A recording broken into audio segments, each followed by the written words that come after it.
โลกแห่งการศึกษาการเผยแผ่เป็นโลกที่ไร้พรมแดนไร้ขอบเขตแต่โลกแห่งการปกครองมีขอบเขตชัดเจนถ้าเราต้องการติดต่อกับโลกเชื่อมสัมพันธ์กับโลกเราต้องยกการศึกษาการเผยแผ่ให้เป็นงานเอกให้เป็นงานที่ก้าวไปข้างหน้า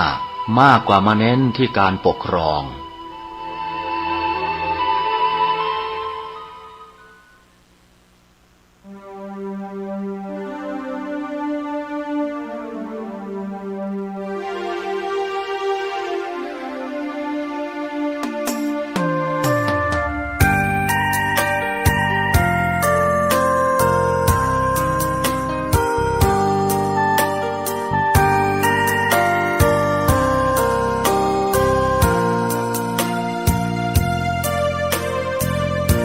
หยุดนิ่งเย็นในไม่มีโต้ตอบสอบผ่านสบายฝึกจิตภายในได้มรรคคงธรรมสร้างสมบารมีมิให้ตกต่ำสภาวะธรรมส่องนำชีวิตหยุดโลภโกรธหลงปลงอนิจจังวางลงทุกสิ่งเมื่อจิตเรานิ่งเห็นธรรมทันทีแจ่มแจ้งรู้จริงพร้อมวิหารสี่จุดหมายเรามีอยู่ที่นิพพานทุรธรรมนำพ้นล้นด้วยปัญญายกธรรมเมตตานำพาสื่อสารสัจจะโยนิโสมนสิการองค์โพธิญาณประทานให้เราจับนอกมองในไตรลักษณ์ให้นานวัฏฏะสงสารเวียนว่าอยู่นานพบผ่านแต่เศร้าหลุดพ้นอย่างไรบริหารจิตเอาพระพุทธเจ้าสอนเราเห็นทาง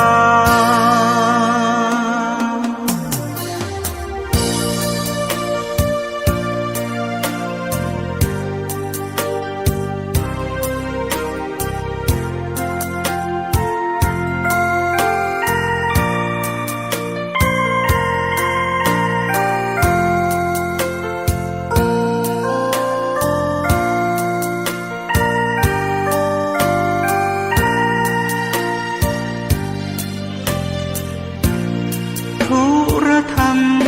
นำพ้นล้นด้วยปัญญายกธรรมเมตตานำพาสื่อสารสัจจะโยนิโสมนสิการองค์โพธิญาณประทานให้เราจับนอกมองในไตรลักษณ์ให้นานวัฏฏะสงสารเวียนว่าอยู่นานพบผ่านแต่เศร้าหลุดพ้นอย่างไรบริหารจิตเอาพระพุทธเจ้าสอนเราเห็นทาง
โส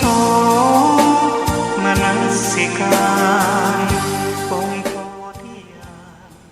ประทาน นะรัตนะขันตะธัมโมทุลธรรมมาจะพุทธธัมมารัตนะธัมมาธรรมเมตตากรุณาสาธุโธ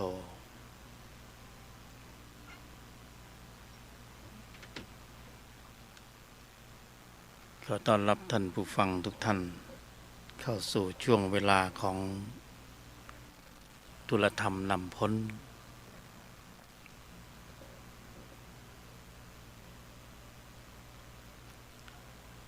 ก็พบกันอีกวาระหนึ่ง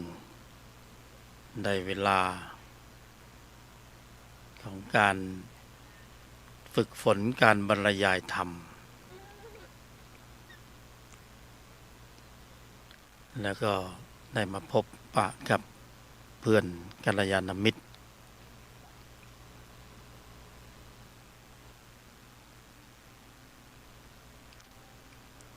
ในแนวทางของทุลธรรม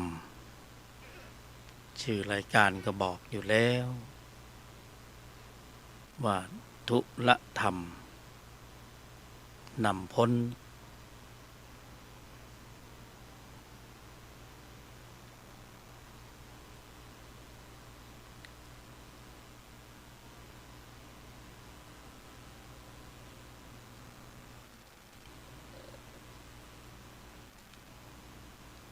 สำหรับท่านผู้ฟังที่ยังคงจำได้ในการบรรยายในช่วงก่อนๆเนื้อหาสาระก็ไม่ได้ผิดแปลกไปจากเดิมนักแต่ก็มีความพิเศษ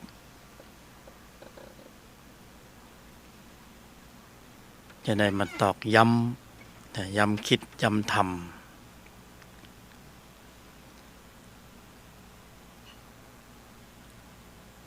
ในธรรมะปฏิบัติที่เป็นไปในชีวิตประจำวันที่ความหลากหลายเนี่ยในข้อวัดที่เราเรียนเราศึกษาก็มากมายจำไม่ได้ก็คือจับต้นชนปลายไม่ถูกเหมือนกันว่าจะฟังมาหลายที่หลายแห่งสรุปเนี่ยเป็นบทกรอบของความคิดของระบบที่จะปฏิบัติหรือกำหนดเจริญแม้ตนเองบางทีก็งงเหมือนกันว่าปฏิบัติไปก็สงสัย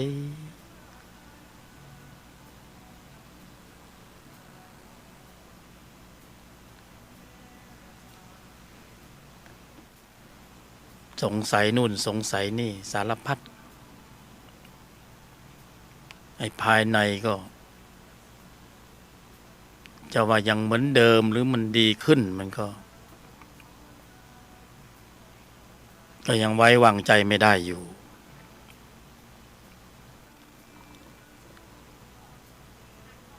ก่อนปฏิบัติจิตที่มีตัวประกอบเนี่ยด้วยความโกรธก็มีหลายข้อวัดก็ทำมาหลายปี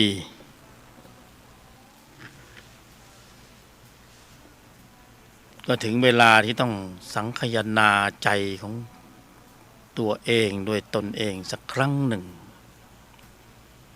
มาประเมินผลว่าตลอดระยะเวลาหลายปีมีความพัฒนาขึ้นบ้างหรือไม่ในเรื่องของใจเวลากระทบสัมผัส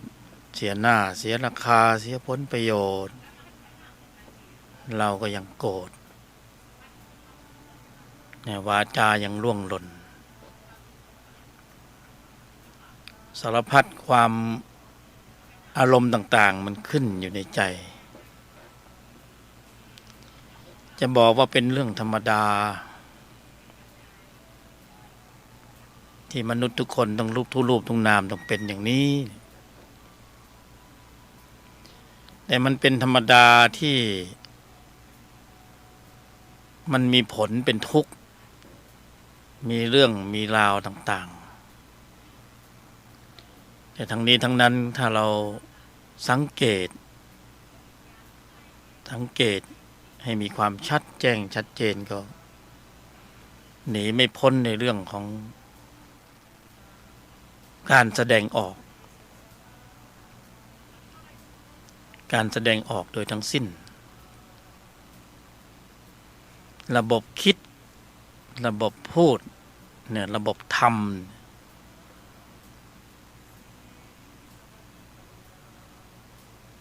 บ่อยครั้งเนี่ยไม่ใช่ว่าไม่มีเลยบ่อยครั้งที่เราพลั้งพลาด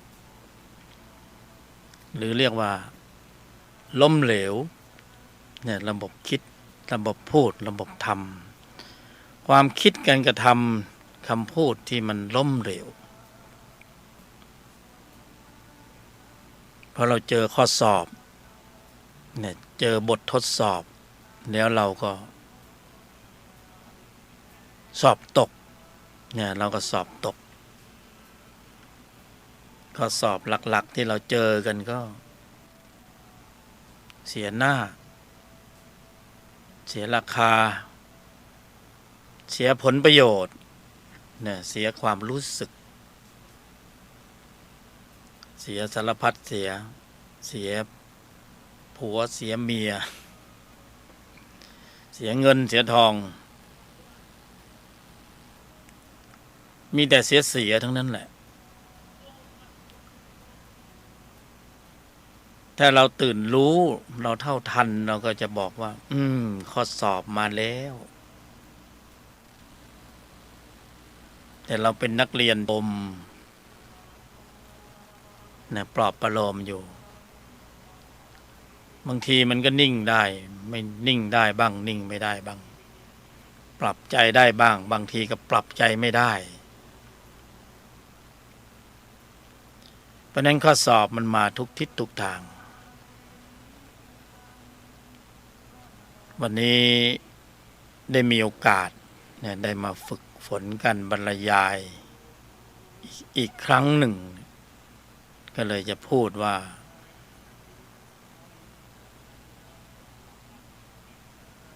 ถึงเวลาที่เราจะต้องทำความเข้าใจในกลไกของใจเราให้ดี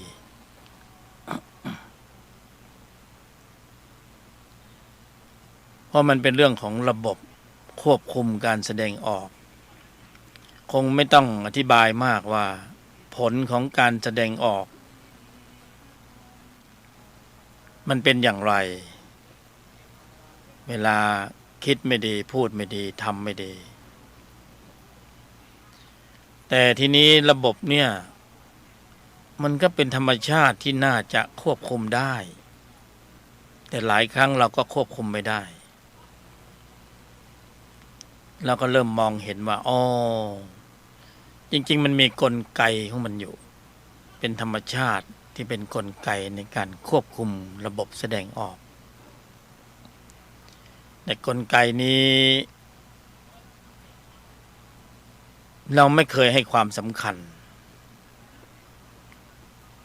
ทีนี้เราจะต้องมาให้ความสำคัญแล้วล่ะเพราะว่าผลจากการแสดงออกไปแล้วมันมีผลตอบแทนย้อนหลังมันบางเรื่องก็หนัก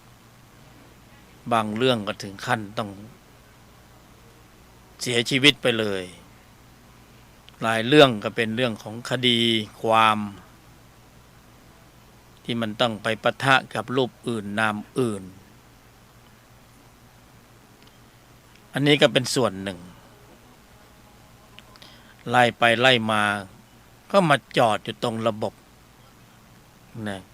ควบคุมการแสดงออกล้มเหลวหลายครั้งหลายคราแล้วก็เป็นอย่างนี้จริง เนี่ยคราวนี้เราเอาใหม่เนี่ยเราก็จะได้มาทำความเข้าใจตัวเองด้วยตนเองอีกครั้งเนี่ยตอนนี้ยังมีโอกาสที่เรายังไม่ได้พลาดพลั้งอะไรไปมากไปกว่านี้แต่ไอ้ที่มันพลาดไปแล้วมันก็เกิดกรรมเนี่ยเกิดวิบากกรรมมีผล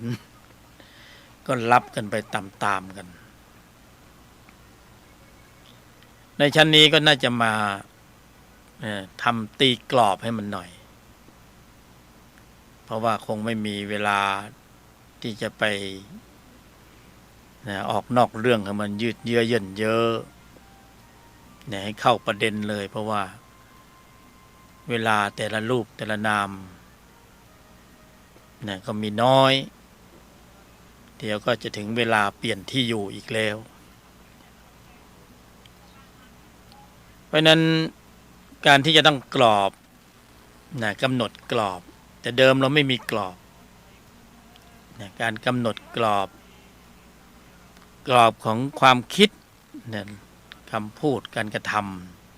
ำให้มันอยู่ในระบบภายในใจที่เราจะต้องปรับให้เข้าสู่ในเรื่องของธุระธรรมนะปรับให้เข้าสู่แนวทางของธุระธรรมเพราะธุระธรรมเป็นเรื่องของในภายในโดยทั้งสิ้นต้องมีกรอบถ้าออกนอกกรอบนะก็ผิดเพี้ยนไปเพราะนั้นในกรอบนี้ข้างในใจของเราเนี่ยเขามีข้อมูลของจิตในระดับนี้อยู่แล้วโดยธรรมชาติแต่ว่าความหลากหลายของจิตที่มันอยู่ในใจก็ทำให้เราต้องไปดำเนินในจิตอื่นๆซึ่งไม่ใช่ในกรอบที่กำลังจะพูดถึงจิตอื่นๆที่เราคุ้นเคยก็คงไม่ต้องอธิบายมากในเรื่องของรักโลภโกรธหลงกินกามเกลียดบางทีก็มีโกงบ้างในบัญญัติชั้นเดิมในเรื่องของธุระแต่ว่ามันเป็นธุระโลกธุระโลกก็หน้าที่การงานต่างๆที่เราต้องดำเนินไปภายในมันก็มีการขับเคลื่อนโดยกำลังของจิตแต่ว่ามันเป็นจิตที่เป็นธรรมะสายเกิดขับเคลื่อนโดยมาจากขุมพลังของโลภะโทสะโมหะอวิชชา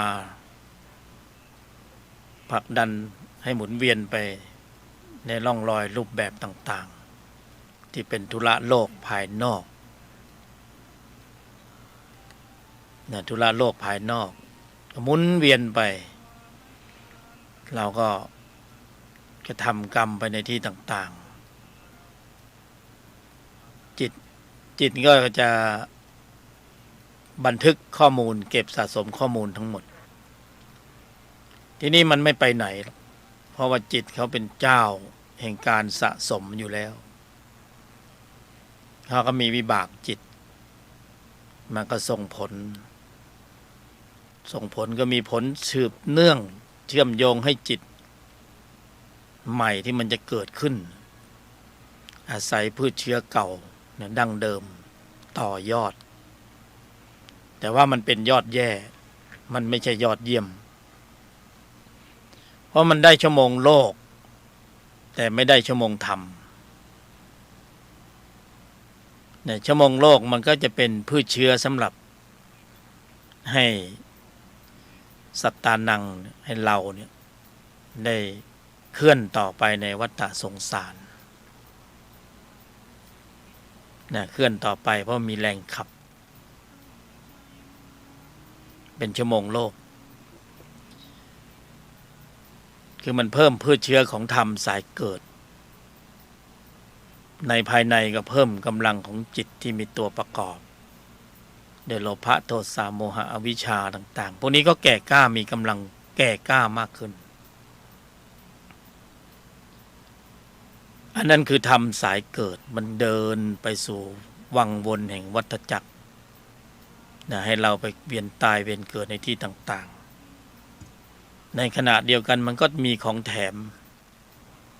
ก็คือสภาวะทุกข์สภาวะทุกข์เป็นของแถมทีนี้เรากำหนดกรอบเนี่ยเราเห็นว่ามันเริ่มไม่เข้าท่าแล้วพอเวียนตายเวียนเกิดมานานแสนนานสำหรับผู้ที่เห็นนะแต่ผู้ที่ยังไม่เห็นยังเพลินอยู่เขาก็จะต้องต่อพืชเชื้อไปเดิมอีกไปเรื่อยๆต่อพืชเชื้อดั้งเดิมไปอีกหมุนเวียนเข้าไปในใจออกสู่ภายนอกแรงขับของวัฏจักรจิตโลภะโทสะโมหะส่งผลสู่พฤติกรรมการแสดงออกภายนอกมีการกระทำกรรมมีวิบากจะย้อนรอยกลับเข้ามาวน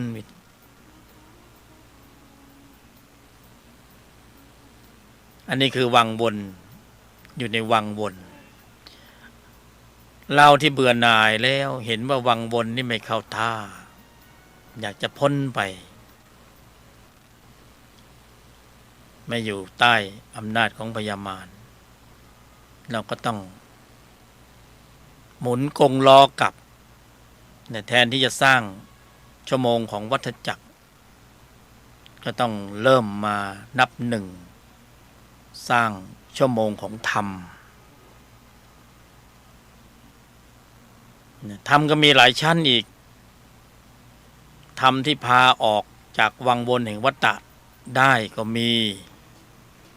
ธรรมที่ถือปฏิบัติแล้วก็ยังวนเวียนอยู่ในวังวนแห่งวัฏฏะก็คือไม่ออกไม่ได้ก็มีก็ถือปฏิบัติกันหลากหลายออกไม่ได้ก็มีมาออกได้ตอนที่พระบรมศาสดาองค์สมเด็จสัมมาสัมพุทธเจ้าค้นพบหรือตรัสรู้อริยสัจสี่แต่เดิมนั้นยาวนานมากพวกเราก็เวียนตายเวียนเกิดแต่ละรูปแต่ละนามก็เหมือนกันหมดหาที่สิ้นสุดหาทางออกจากวังวนเหล่านี้ไม่ได้มีพระพุทธเจ้ามาตรัสรู้หนึ่งองค์ระยะเวลาก็ยาวนานถ้าเปรียบเทียบในเรื่องราวของโลกก็เรียกว่าแจ็คพอตแตกแจ็คพอตแตกพยามารสะดุ้งหมื่นโลกธาตุหวั่นไหวมีคนที่ทำสำเร็จแล้วเรียกว่าเบรกแล้วแจ็คพอตแตกแล้วพระพุทธเจ้าตรัสรู้ค้นพบทางออกจากวังวนแห่งวัฏฏะใครเป็นญาติของคนที่ได้แจ็คพอตแตกก็ได้อานิสงส์รวยไปด้วยพวกเราอยู่ในพุทธันดรก็ยังถือว่าเป็นญาติกับพระพุทธเจ้าเปรียบเทียบได้เราก็ได้อานิสงส์พวกเราได้อานิสงส์ตรงนี้เพราะการค้นพบหรือการตรัสรู้ของพระบรมศาสดาพญามารสะดุ้งหมื่นโลกธาตุหวั่นไหวเอาแล้วมีคนทลายกำแพงคุกได้แล้วก่อนหน้านี้ขังสรรพสัตว์ขังพวกเราไว้ในวังวนแห่งวัฏฏะดูแล้วไม่มีทางออกมันจะออกยังไงยาวนานวนไปเวียนมาเวียนตายเวียนเกิดเวียนตายเวียนเกิดหาทางออกไม่เจอพยามารก็เอาตัณหาราคะโภ ผูกมัดไว้มัดไว้มัดไว้นะเอากินกามเกียรติมาหลอกมาล่อพวกเราก็กินเหยื่อกินเหยื่อกินเหยื่อพวกเรากินเหยื่อซะจนคุ้นเคยกับเหยื่อเลยคิดว่าชีวิตที่อยู่ในจริงๆปัจจุบันอดีตปัจจุบันอนาคตก็คงต้องกินเหยื่อเหล่านี้ไปเรื่อยๆคงต้องอยู่กันไปอยู่กันไปแล้วก็จะบอกว่ามันเป็นอย่างนี้แหละชีวิตมันเป็นอย่างนี้แหละพยามารป้อนเหยื่อให้กินแล้วก็กินเอานะเสพสัมผัสทางตาหูจมูกลิ้นกายใจเสพสัมผัสไปเวียนตายเวียนเกิดข้อมูลจิตของธรรมสายเกิดก็เพิ่มเข้าไปโลภะโทสะโมหะอวิชชาก็เพิ่มเข้าไปไอเชื้อเกิดมันก็มีขึ้นมันก็ได้เกิดในตลอดเวลาเบื่อแล้วเหนื่อยแล้วทุกข์แล้วอยากจะพ้นไปก็ไม่พ้นไม่ได้ตั้งแต่สมัยดึกดำบรรพ์มาละเนี่ยโลกมีอายุมากี่หมื่นกี่แสนกี่ล้านปีสัตตานังก็ยังวนอยู่เนี่ยเวียนวนอยู่ออกไม่ได้ทีนี้มีมหาบุรุษนะผู้ทำลายกำแพงคุกใหญ่เนี่ยวัฏฏะสงสารนี่คือคุกใหญ่เอาไว้ขังสรรพสัตว์ขังพวกเราทั้งหลายไม่ให้ออกไปไหนให้ทำงานเข็นกงล้อของวัฏฏะต่อไป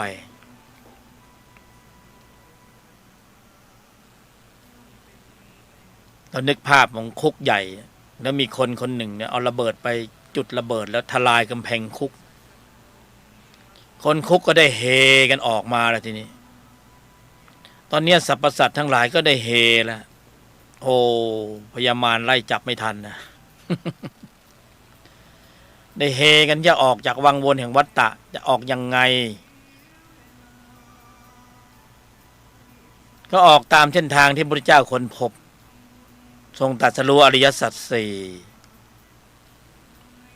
รู้แล้วว่าเส้นทางออกจากวังวนแห่งวัฏฏะต้องใช้ทางสายเอกสายเดียวก่อนหน้านี้สรรพสัตว์ไม่มีหนทางออกพระพุทธเจ้ามาตรัสรู้เราอยู่ในข่ายที่ได้อานิสงส์โดยเส้นทางของอริยมรรคมีองค์8ทางสายเอกสายเดียวที่โอกาสที่สรรพสัตว์ทั้งหลาย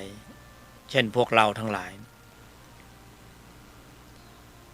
จะมีโอกาสในการออกจากคุกใหญ่ในวัฏฏะนี้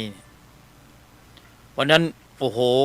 กำแพงทลายแล้วต้องวิ่งรีบวิ่งเลยเพื่อไปหาอิสรภาพไงต้องรีบวิ่งรีบจำเลยนะเพราะนั้นจึงมีการเร่งเพียรในการปฏิบัติอันหลากหลายที่เราเห็นในสังคมในยุคสมัยนี้แต่พอเรานึกถึงภาพในยุคสมัยที่โลกว่างเว้นจากพระอริยบุคคลไม่มีการตรัสรู้ของพระพุทธเจ้าสภาพของสัตตานังจะอยู่อย่างไรแต่ในยุคนี้ในพุทธันดรเนี่ยก็มีการปฏิบัติธรรมมันหลากหลายเพื่อที่จะได้โอกาสแล้วนี่จะออกจากวังวนแห่งวัฏฏะสงสารแล้วได้โอกาสแล้วบางคนเร่งออกก็ออกไม่ถูกจุดออกไม่ถูกรูอีกประตูมีประตูเดียวมีเส้นทางเดียวคืออริยมรรคมีองค์8นี่ก็พยายามจะออกอยู่แล้วออกยังไงก็ยังนึกว่าใช่ประตูนี้นึกว่าใช่เป็นมรรคนะใช่มรรคมีองค์8ออกไม่ถูกประตูก็มีออกไม่ถูกจุดก็ออกไม่ได้ก็ยังออกไม่ได้ยังเข้าใจผิดว่าออกแล้วออกไม่ได้ก็มีเพราะนั้นต้องมาตีความในเรื่องของอริยมรรคมีองค์8ให้ชัดเจนสรุปเป็นสังกัปเป็นกรอบของความคิดเป็นธรรมะกำมือเดียวเป็นอนุภาคเล็กๆแต่มีผลทำลายล้างสูงเป็นเส้นผมบางภูเขาเนี่ยกรอบเป็นความคิดเล็กๆนิดเดียวแล้วก็ โหลดเข้าไปในใจของเราประทับไว้ในใจแล้วก็แค่กำหนดเจริญแค่นั้นเองแล้วก็ทำอยู่ในชีวิตประจำวันเนี่ยนะเราอย่าลืมว่าเราเข้าสู่วังวนแห่งวัฏฏะสงสารพยามารป้อนเหยื่อให้เรากินเนี่ยด้วยระบบคิดพูดทำที่มันล้มเหลวเนี่ยล่อจากภายในสู่ภายนอกทีนี้เราจะออกจากวังวนเนี่ยเราก็ต้องล่อจากภายนอกเริ่มจากภายนอกสู่ภายในเหมือนกันย้อนรอยนะระบบคิดพูดทำที่ล้มเหลวภายใต้ในภายในที่มีแรงขับของจิตที่มีตัวประกอบจิตที่มีตัวประกอบอะไรล่ะที่พยามารส่งเสริมโลภะจิตโทสะจิตโมหะจิตราคะจิตและส่งผลสู่พฤติกรรมการแสดงออกภายนอกส่งผลสู่พฤติกรรมการแสดงออกภายนอกอันนี้คือธรรมสายเกิดเนี่ยธรรมที่พยามารป้อนให้ตัวต่อเชื้อของวัฏจักรการเกิดแก่เจ็บตายถ้าเรายังอยู่ในคันรองนี้เราก็ต้องมีชั่วโมงเกิดอีกเพราะเชื้อมันเริ่มมีอีกภายใต้แรงขับของจิตที่มีตัวประกอบจิตที่มีตัวประกอบเนี่ยผู้บรรยายใช้คำว่าจิตที่มีตัวประกอบไอตัวโลภะโทสะโมหะอวิชชาตัณหาราคะต่างๆอันนี้คือตัวประกอบเนี่ยอันนี้เป็นของดั้งเดิมที่เราใช้เป็นแรงขับการแสดงออกระบบออกมาทางระบบคิดพูดทำแล้วก็มันก็เพิ่มกำลังของจิตเหล่านี้ให้มีกำลังแก่กล้ามากขึ้นไอ้ตัวเนี้ยมันอยู่ในใจของพวกเราทุกคนนะถ้าแยกประเภทก็เป็นตัวนรกบ้างตัวเปรตบ้างตัวอสุรกายบ้างตัวสัตว์เดรัจฉานบ้างเพราะการแสดงออกภายใต้แรงขับของจิตเหล่านี้แต่ละครั้งของเราที่แสดงออกเนี่ยเท่ากับเรากำลังผูกสัญญากับภูมินั้นๆแล้วต่อสัญญาผูกสัญญากับมันต่อสัญญากับนรกบ้างเพราะว่าจิตนรกมันสั่งให้เราทำพฤติกรรมแบบนรกเนี่ย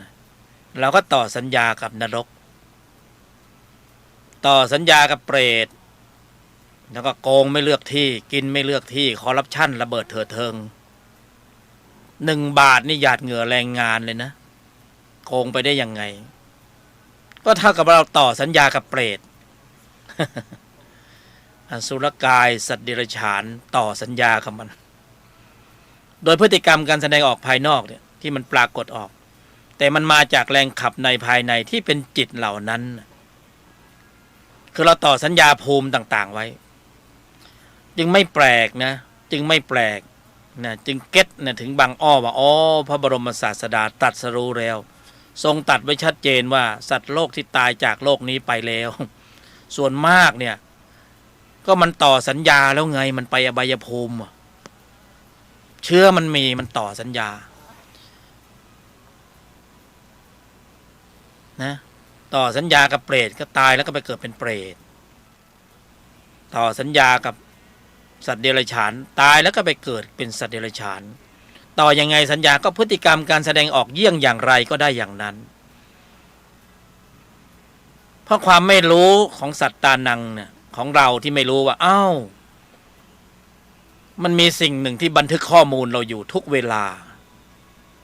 ไม่ว่าเราจะคิดพูดทำในที่ลับที่แจ้งอยู่ตรงไหนก็ตามเขาบันทึกหมดเลยจิตไงเราจะหนีจิตไปไหน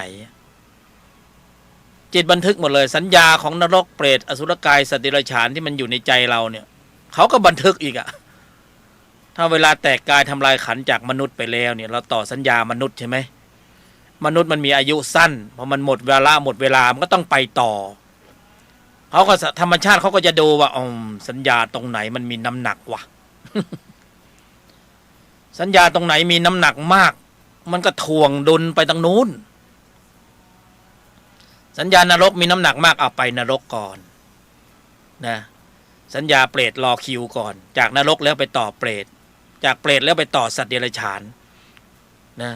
บางทีสัตว์เดรัจฉานแล้วก็ต่อกลับมาเมืองมนุษย์อีกทีหนึ่งเข้าท่าเหมือนกันเนาะมันเพลินดีนะเวียนตายเวียนเกิดเนี่ย เพลินไหมจิตก็บันทึกข้อมูลหมดเลยเวลาเราเข้าไปค้นคว้าในข้อมูลจิตเนี่ยนั้นเราสมถะเข้าไปถึงฌานแล้วส่องรู้ดูข้อมูลภพชาติโอ้โหขึ้นข้างบนก็มีลงข้างล่างก็มีสัตว์เดรัจฉานก็มีนรกก็มีมนุษย์ก็มี เทวดาไปพักวิญญาณก็ยังโอเคใช่ไหมแต่ไปเป็นพรหมก็ยาวเลยทีนี้นี่มันต่อสัญญากันอยู่ต่อยังไงเราต่อทุกวันนี้ก็ต่อจากระบบคิดพูดทำเนี่ยมันต่อจากภายนอกที่เป็นตัวแสดงออกนะทำอะไรบ้างล่ะวิพากษ์วิจารณ์เห็นผิดเพ่งโทษนะมีแผนร้ายคิดร้ายทำร้ายเนี่ยปล้นฆ่าสารพัดนี่คือมันเป็นเรื่องของจิตในภายในที่เป็นตัวส่งเสริมแล้วมันก็ทำให้ต่อพืชเชื้อจิตเดิมในชั้นตัวของวัฏจักรการเกิดแก่เจ็บตายปรากฏออกระบบคิดพูดทำภายนอกเนี่ยอย่างพวกเราขณะนี้เนี่ยเจริญปัญญาฟังธรรมแรงขับภายในไม่ใช่โลภะโทสะโมหะนะแรงขับภายในขณะที่เราท่านทั้งหลายกำลังเจริญปัญญาฟังธรรมอยู่เนี่ยกัลยาณมิตรกำลังแบ่งปันกันอยู่เนี่ยผู้บรรยายยกธรรมกำลังฝึกการบรรยายอยู่เนี่ยเป็นกัลยาณมิตรของท่านกำลังแบ่งปัน2 ชั่วโมงธรรมเนี่ยนะ2 ชั่วโมงธรรมเนี่ยแรงขับภายในมีองค์ประกอบด้วยจิตที่ประกอบด้วยกุศลในระดับชั้นตนพวกเราจะสังเกตว่าเป็นจิตคนละชั้นกับที่พูดเมื่อกี้นี่นะอันนี้แรงขับเป็นจิตที่มีองค์ประกอบด้วยกุศลในระดับชั้นตนตนศรัทธาตนความเพียรตนสติตนสมาธิตนแห่งปัญญานะนี่เราขับด้วยแรงขับระดับนี้แต่ทำสายเกิดเนี่ยมันขับด้วยกำลังของโลภะโทสะโมหะวิชาตัณหาอุปาทานราคะต่างๆเพราะนั้นระบบคิดพูดทำนี่มันออกไปอีกแบบหนึ่งการแสดงออกความคิดการกระทำคำพูดแต่ในปัจจุบันขณะที่กำลังเจริญปัญญาฟังธรรมอยู่ขนาดนี้ยังกุศลได้ถึงพร้อมใช่ไหมในภายในเนี่ยเกิดบุญนะเกิดจิตที่ประกอบด้วยกุศลในขณะนี้นะที่กำลังลำดับดำเนินเจริญอยู่ในใจของเราทั้งหลายเห็นไหมในใจนะกำเนิดกำลังจิตที่มีองค์ประกอบด้วยกุศลในระดับชั้นยังกุศลได้ถึงพร้อมเนี่ยขณะนี้นะปัจจุบันขณะนี้นะถ้ามันแวบออกไปคิดอย่างอื่นมันก็หลุดออกไปทีนึงกลับเข้ามาใหม่หลุดไปอยู่ชั้นนะชั้นสายเกิดบางทีก็หลุดแวบออกไปเป็นนรกเปรตอสุรกายเอาดึงกลับมาอยู่มนุษย์ภูมิสวรรค์ภูมิอริยภูมิอีกดึงกลับเข้ามาปัจจุบันขณะนี้เพราะนั้นจิตมันรวดเร็วมากยังกุศลได้ถึงพร้อมขณะนี้กายวาจาใจไม่ทำบาปทั้งปวงยังไม่ได้ไปโกงใครเลยยังไม่ได้ไปวางแผนชั่ว ใช่ไหมยังกุศลต้องพึงให้ถึงพร้อมเนี่ยเป็นไงทำจิตใจให้ขาวรอบไหมเนี่ยท่านเจริญต่อเนื่องตลอดสายในทำจิตใจให้ขาวรอบนะครบสูตรนี่บุญเลยนะบุญนะบารมีนะชั่วโมงธรรมนะอันนี้แหละทำสายดับแต่ว่ากำลังขับเนี่ยถ้ายังไม่มีกำลังมากพอก็ออกจากวังวนพ้นรัศมีของธรรมสายเกิดพ้นรัศมีของพญามารไม่ได้เพราะนั้นข้อวัดปฏิบัติบางอย่างเนี่ยมันไม่มีแรงขับออกจากวัฏสงสารก่อนที่พระพุทธเจ้าจะตรัสรู้เนี่ยเขาก็ใช้ธรรมสายเนี่ย สมถะบ้างข้อวัดปฏิบัติอันหลากหลายบ้างฟุ่มเฟือยบ้างสารพัดสารเพในอินเดียปัจจุบันนี้ใครไปเที่ยวยังเห็นอยู่นะยังมีอยู่นะเขาปฏิบัติกัน โอ้โหนะเนี่ยคือกำลังขับเนี่ยออกจากวังวนแห่งวัฏฏะไม่ได้เพราะพระบรมศาสดาตรัสรู้แค่นั้นแหละหมื่นโลกธาตุหวั่นไหวก็เพราะว่ากำแพงของวัฏจักรถูกทลายลงสรรพสัตว์ก็ได้ทีแล้วทีเนี้ยฮะพวกเราก็ได้ทีแล้วมีช่องแล้ว แต่ต้องขับด้วยกำลังจิตที่มีองค์ประกอบด้วยกุศลในระดับชั้นของมรรคในภายในนี่เราขับด้วยแรงอะไรก็ไม่รู้มันไม่ออกมันไม่พ้นเหนื่อยมากี่ปีแล้วเนี่ย มันไม่ใช่ท่านเหนื่อยอย่างผมผู้บรรยายก็เหนื่อยเหมือนกันน่ะมันก็ค้นคว้ามาหลากหลายเหมือนกันใช่ไหม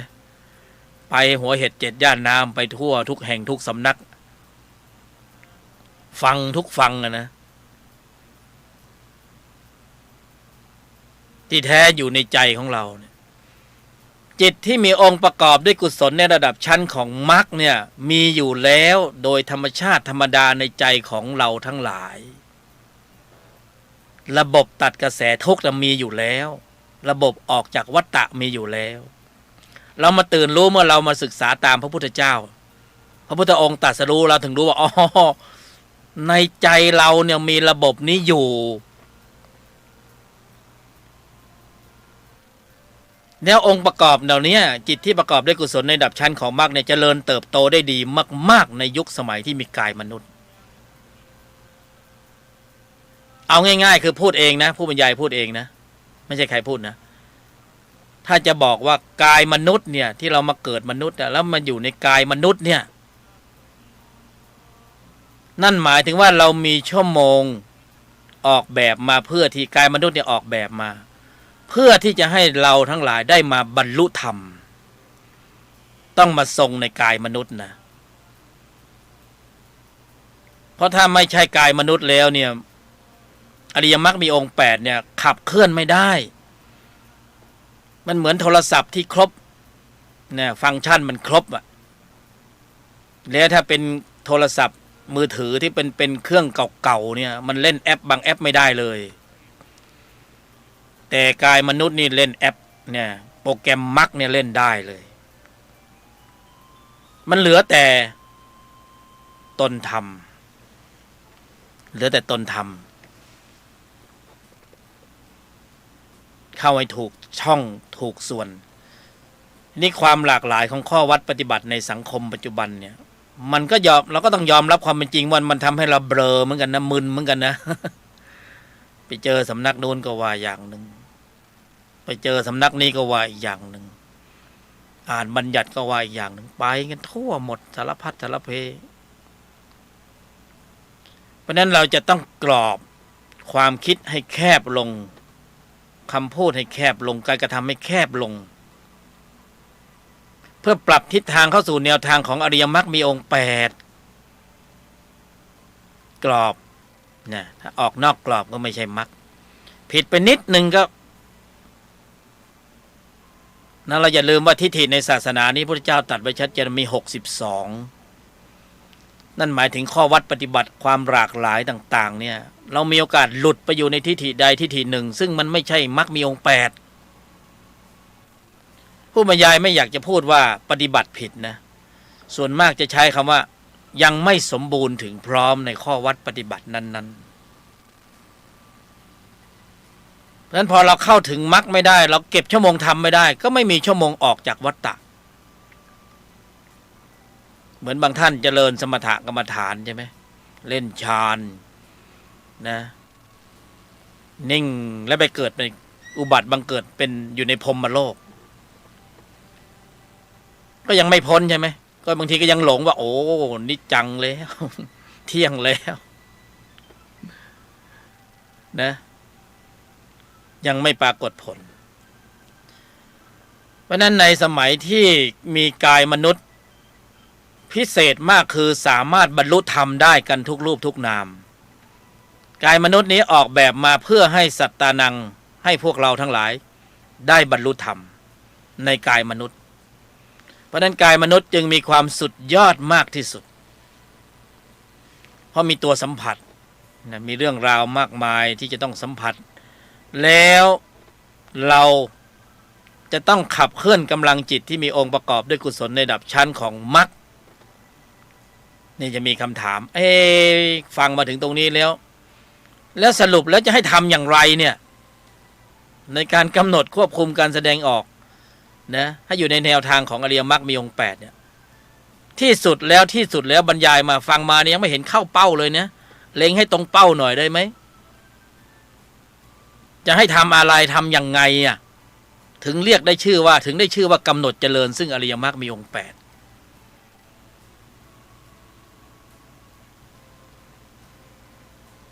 ระบบนี้เนี่ยจิตที่ประกอบด้วยกุศลในระดับชั้นของมรรคในภายในนะมีอยู่แล้วในใจของพวกเราทุกคนทุกรูปทุกนามเราก็ต้องมีอุบายวิธีโดยแยบคายใช่ไหม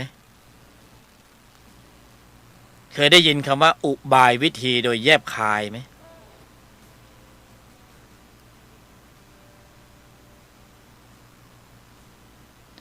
องค์ธรรมที่พระพุทธเจ้าทรงสรรเสริญมากที่สุดในหลายที่หลายแห่งบ่อยๆนะโยนิโสมนสิการองค์ธรรมโยนิโสมนสิการแสดงว่าจะต้องกรองไว้ในใจอยู่ตลอดเวลาเลยใช่ไหมโยนิโสมนสิการเนี่ยนึกคิดตึกตรองประคองอยู่ตลอดเวลาไว้ในใจอย่างเช่นว่าเราจะเดินทางไปสักที่ใดที่หนึ่งสักแห่งหนึ่งนะเราก็ขับรถในใจเรารู้ไหมว่าเราจะไปไหนรู้ไม่งั้นเราจะไปไหนล่ะก็เพราะเรารู้ว่าจะไปไหนใช่ไหมก็ในใจเรานึกเลยแล้วก็การแสดงออกของเราก็ขับเคลื่อนไปสิจะไปตรงไหนล่ะข้างในใจมันกำหนดหมายไว้แล้วโยนิโสมนสิการไว้แล้วโยนิโสมนสิการไว้แล้วใช่ไหมอย่างเงี้ยเราก็ขับไปตามเป้าหมายที่เราจะไปอริยมรรคมีองค์8ก็เช่นเดียวกัน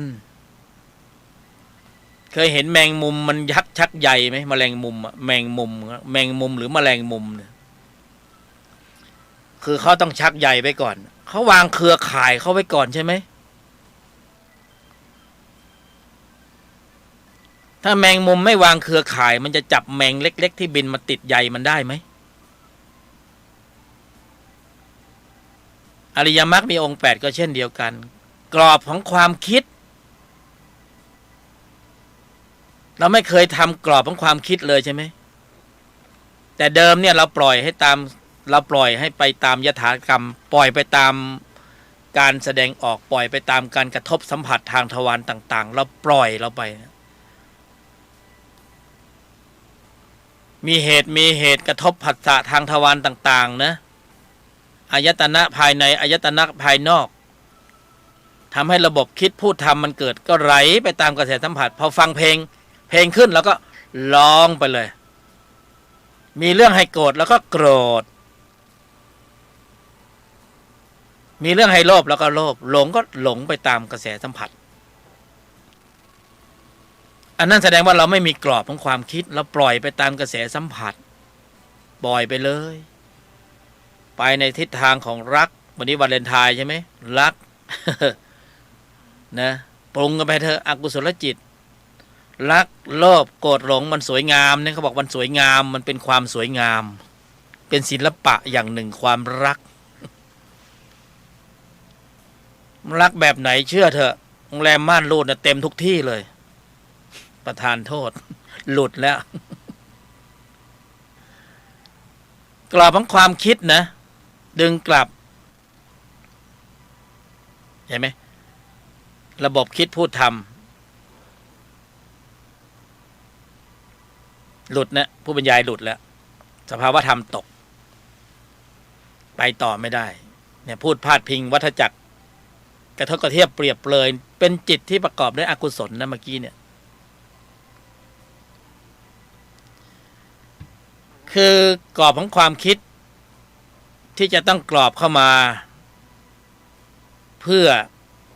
เตรียมพร้อมสำหรับการขับเคลื่อนกำลังของจิตที่มีองค์ประกอบด้วยกุศลในระดับชั้นของมรรคคือแต่เดิมเนี่ยลีลาของวัฏจักรจิตเดิมเนี่ยมันไม่ได้มีกรอบไงมันสเปะสปะไปเรื่อยตามกระแสสัมผัสแต่พอกำหนดเจริญซึ่งอริยมรรคมีองค์8เนี่ยมันจะต้องปรับระดับของใจเข้าสู่มาตรฐานอีกระดับหนึ่งนะจากที่ไม่เคยมีมาตรฐานเลยเข้าสู่ความเป็นมาตรฐานจะต้องมีระบบจะต้องมีรูปแบบมีกรอบเพราะถ้าไม่มีกรอบมันออกนอกกรอบมันก็เหมือนจิตวัฏจักรดั้งเดิมอีกแล้วรักโลภโกรธหลงกินกามเกียรติโกงอีกแล้วเนี่ยวิพากษ์วิจารณ์เห็นผิดเพ่งโทษฟุ้งซ่านรำคาญหงุดหงิดอึดอัดขัดเคืองเหนื่อยหน่ายท้อแท้อีกแล้วคือมันไหลเข้าไปสู่ในวังวนของวัฏจักรเดิมพยามารนี่ก็โอ้โหเราไม่ได้โทษเขานะคือเขามีของเขาอยู่อย่างนั้นน่ะเขาทำของเขาอยู่อย่างนั้นแต่ว่าสรรพสัตว์ไปติดร่างแหเองเราไปหลงกินเหยื่อเองไงพอหลงกินเหยื่อเราก็ต้องนะตกเป็นทาสของเขาไม่รู้อีกยาวนานขนาดไหนอะแต่ดั้งเดิมมาอดีตก็เป็นทาสมาแล้วตอนนี้ก็ยังเป็นทาสอยู่นะแล้วเมื่อไหร่จะเป็นไทยสักที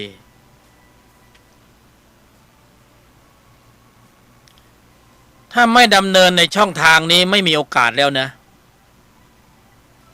เพราะว่าอริยมรรคมีองค์8กำหนดเจริญได้ในยุคสมัยที่มีกายมนุษย์เท่านั้นแล้วกายมนุษย์อย่างพวกเราเนี่ย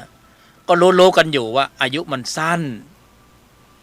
มันเป็นวินาทีทองเป็นชั่วโมงทองเป็นนาทีทองเป็นชั่วโมงทองวินาทีทองเราเกิดในยุคที่แจ็คพอตแตกเนี่ยที่พระเจ้าค้นพบทางของมรรคเนี่ยเราก็รู้ว่าเส้นทางของการเวียนตายเวียนเกิดของโลกที่เราอยู่เนี่ยมันยาวนานขนาดไหนนะที่เรามาอยู่ในขณะนี้มาเกิดในปัจจุบันขณะนี้มันเป็นจุดเล็กๆผงฝุ่นยังมองไม่เห็นเลยนะบนเส้นตรงของการเวลาอันยาวนานเนี่ยผงฝุ่นเล็กๆเนี่ยในช่วงระยะเวลาที่มีพระพุทธศาสนาคู่โลกนี่นะและถ้าเรานึกภาพที่ว่าวันที่เราเกิดในโลกมนุษย์แล้ววันนั้นไม่มีพระพุทธศาสนาไม่มีพระพุทธเจ้ามาตรัสรู้เราจะอยู่ยังไงเราจะเป็นยังไงนะยุคโบราณยุคหินเก่ายุคหินใหม่ยุคเหล็กวันนี้ยุคเทคโนโลยีแบบนี้จะเทคโนโลยีแบบไหนการที่จะเข้าสู่แนวทางของอริยมรรคมีองค์8ก็ต้องกำหนดเจริญอยู่ดีเทคโนโลยีไม่สามารถจะช่วยทำให้เรากำเนิดกำลังของจิตที่มีองค์ประกอบด้วยกุศลแบบชั้นของมรรคได้แต่มันดีตรงที่ว่าการสื่อสารปัจจุบันเนี่ยมันสุดยอดนั่งบรรยายอยู่เนี่ยกระดอนกระเด็นไปทั่วโลกเลย มันดีตรงนี้ ก็มันเป็นผลพรหมวิหารที่พวกเราต้องเกิดมาเสวยสุขในยุคที่เทคโนโลยีสุดยอดอาจจะมีสุดยอดกว่านี้อีกนะยอดแย่ไง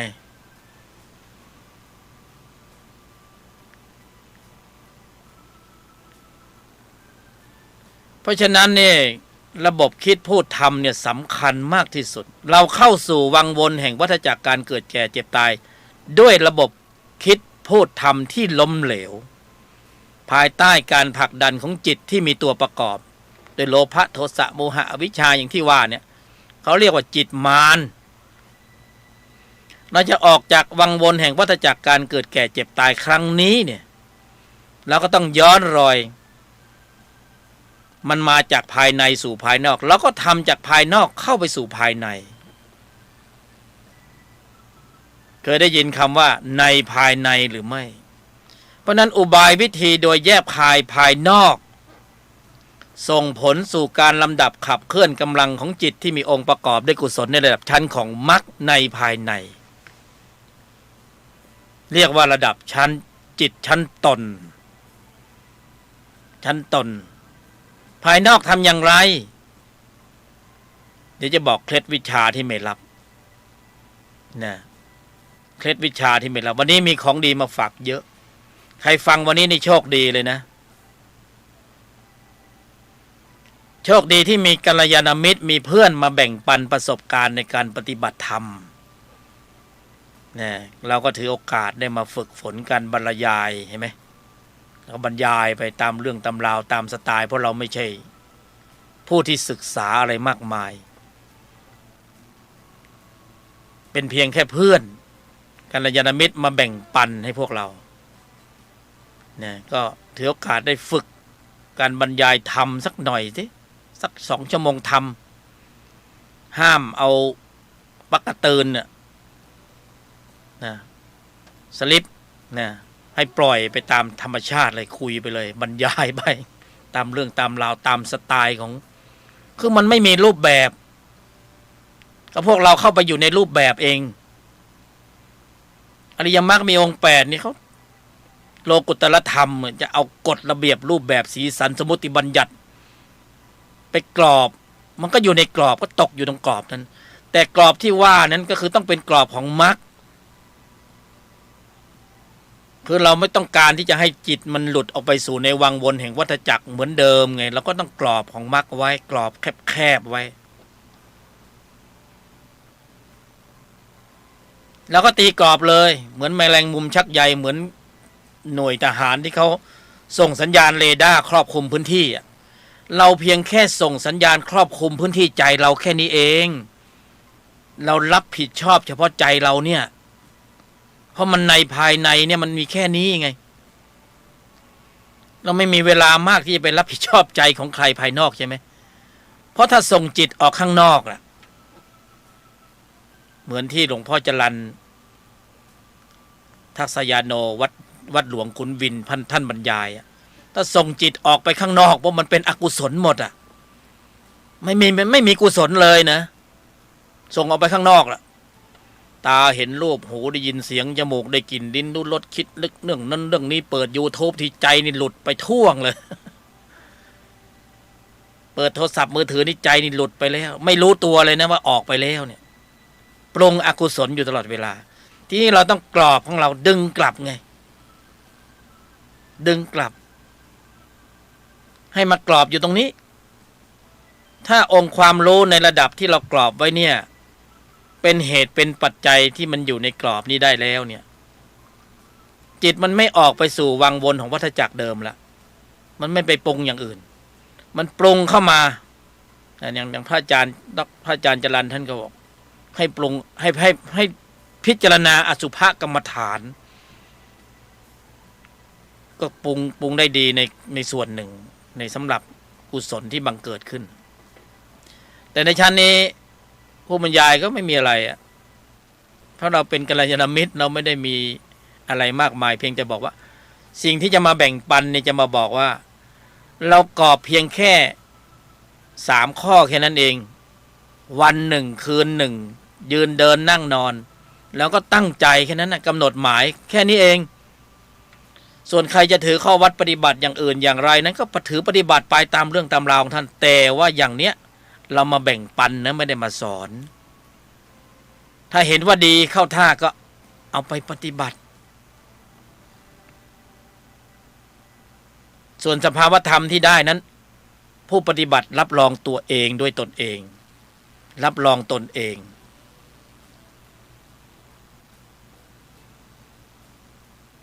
คือกรอบของข้อวัดปฏิบัติต้องอยู่ในกรอบของการกำหนดควบคุมการแสดงออกเท่านั้นหมายถึงว่าในภายในใจของเราเนี่ยโยนิโสมนสิการกระทำไว้ในใจโดยแยบคายถึง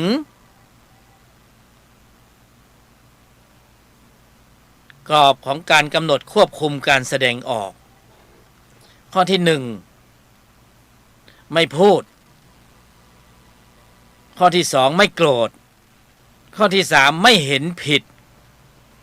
ไม่เห็นใครผิดไม่เห็นใครถูกไม่เห็นผิดนั่นแหละโจทย์3 ข้อแค่นี้เอง3 ข้อนะกำหนดหมายไว้ในใจโดยแยบคายนะคือไม่ใช่ว่าไม่พูดแล้วนิ่งแล้วเป็นใบ้ไปเลยก็ไม่ใช่ก็ไม่เชิงเพียงแต่ว่า มีสติระลึกนึกขึ้นได้ว่าขณะนี้เราเนี่ยกำหนดหมายในภายในไม่พูดไม่โกรธไม่เห็นผิด3 ข้อนะข้อเดียวไม่พอไม่มีแรง3 ขาตั้งได้ไม่พูดไม่โกรธไม่เห็นผิดใหม่ๆก็หลงลืมสติไงงั้นก็กำหนดชั่วโมงไปเลย9 โมงเช้าถึง10 โมงเช้าเข้าชั่วโมงธรรมเตือนตนเตือนตนเตือนตนน่ะตนนั่นแหละอยู่ในตนน่ะเตือนตนน่ะตนเป็นที่พึ่งแห่งตนเตือนตนนะโลกสัมผัสสร้างอริยะได้นะสถานการณ์สร้างวีรบุรุษวีรสตรีที่โคราชใช่ไหมวีรบุรุษวีรสตรีมักจะเกิดที่ไหนที่โคราชนะท้าวสุรนารีนะย่าโมเกิดที่ไหนเกิดที่โคราชวีรบุรุษวีรสตรีเกิดที่โคราชอีกแล้วสถานการณ์สร้างวีรบุรุษวีรสตรีโลกสัมผัสนะโลกสัมผัสสร้างอาริยะได้อาริยะอะไรอาริยะจิตก็โลกสัมผัสยังสร้างนรกจิตได้สร้างเปรตจิตได้สร้างอสุรกายจิตได้สร้างสัตว์ดิรัจฉานจิตได้ก็เราต่อสัญญาอยู่ทุกวันไม่ใช่หรือไอ้นรกเปรตสัตว์ดิรัจฉานอสุรกายเนี่ยเราต่อสัญญากับมันอยู่ทุกวันไม่ใช่หรือก็เรายังต่อสัญญาได้ทำไมจะตัดสัญญาไม่ได้ล่ะจ๊ะ ก็ต่อสัญญาได้เราก็ตัดสัญญาได้ทีเนี้ยก็มันมาจากกระบวนการในการผัสสะเวทนาตัณหาอุปทานอะไรต่างๆใช่ไหมโลกสัมผัสต่อสัญญาได้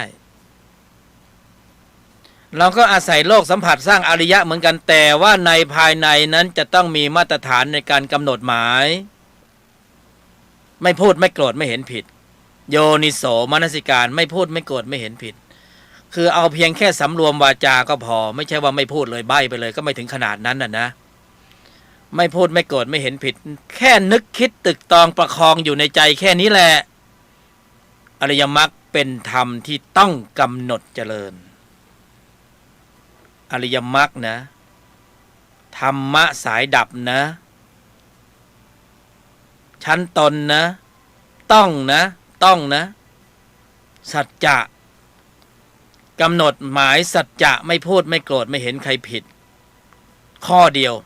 แต่3 ปีกย่อยเนี่ยจะเรียกว่า3 หัวข้อก็ได้กรองไว้ในใจอยู่ตลอดเวลาอริยมรรคเป็นธรรมที่ต้องกำหนดต้องนะสัจจะกำหนดไว้ในใจอยู่ตลอดเวลาโยนิโสมนสิการกรองอยู่ตลอดเวลาให้กรองอยู่ตลอดเวลาเหมือนกับเลือดที่มันหมุนเวียนอยู่ในร่างกายอยู่ตลอดเวลานะไปส่งอาหารส่งธาตุต่างๆส่งวิตามินไปตรงจุดนั้นจุดนี้ทำให้ผิวพรรณผิวหนังหูตาจมูกลิ้นกายใจนะให้หมุนเวียนอยู่ในใจอยู่ตลอดเวลาเหมือนเลือดที่หมุนเวียนอยู่ในกายใหม่ๆมันก็ต้องขาดช่วงบ้างแหละก็เพราะว่ามันเป็นธรรมที่ไม่คุ้นไงที่อย่างละคุ้นแหมรักโลภโกรธหลงกินกามเกียรติโกงนี่มันคุ้นเหลือเกิน ก็มันทำสายเกิดไงเราเกิดมากับสิ่งนี้แต่มันมีของแถมให้เราคือความทุกข์ไงไอ้เราก็คุ้นเคยแล้วโอ้โหเวลาทุกข์เราร้องอดควรเวลาพยามารป้อนให้กินแล้วนะทำสายดับนี่ไม่คุ้นเลยนะเวลาปากมันก็พูดความคิดมันก็เห็นผิดเพ่งโทษวิพากษ์วิจารณ์ไหลไปตามกระแสสัมผัสทีนี้มาถึงปุ๊บอะไรเนี่ยไม่พูดมีเหตุให้พูดก็ต้องไม่พูดไม่โกรธโอ้ยเนี่ยไปถามเพื่อนเราที่อยู่ในคุกในตารางเข้ามาด้วยจิตตัวไหนเนี่ยเป็นผลงานของจิตที่มีตัวประกอบด้วยโทสะเป็นส่วนมากโลภะก็เป็นส่วนมาก โมหะก็เป็นส่วนมาก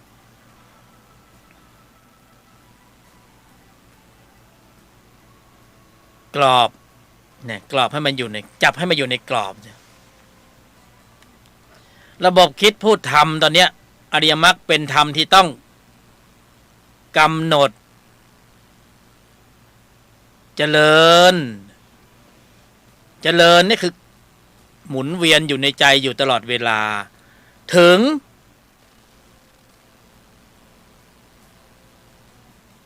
ในกรอบของการกำหนดหมายเพื่อที่จะควบคุมการแสดงออกโดยส่วนเดียวเท่านั้นนะถ้านอกจากนี้กำหนดอย่างอื่นเป็นไม่อยากจะพูดว่าเป็นมิจฉามรรคคือมันยังไม่สมบูรณ์ถึงพร้อมในการปรุงกำลังของจิตที่มีองค์ประกอบด้วยกุศลในระดับชั้นของมรรคทั้งหมดที่อธิบายความมานี่นะที่แบ่งปันมานี่นะเรื่องราวทั้งหมดเนี่ยเกิดขึ้นในใจของพวกเราจิตที่มีองค์ประกอบด้วยกุศลในระดับชั้นของมรรคเนี่ยมีอยู่แล้วโดยธรรมชาติธรรมดาทำไมมองไม่เห็นเนาะเนี่ยก็จะไปเห็นได้ไงถ้าพระพุทธเจ้าไม่มาตรัสรู้เราจะไปรู้ได้ยังไงเพราะแจ็คพอตไม่ใช่แตกง่ายๆนะ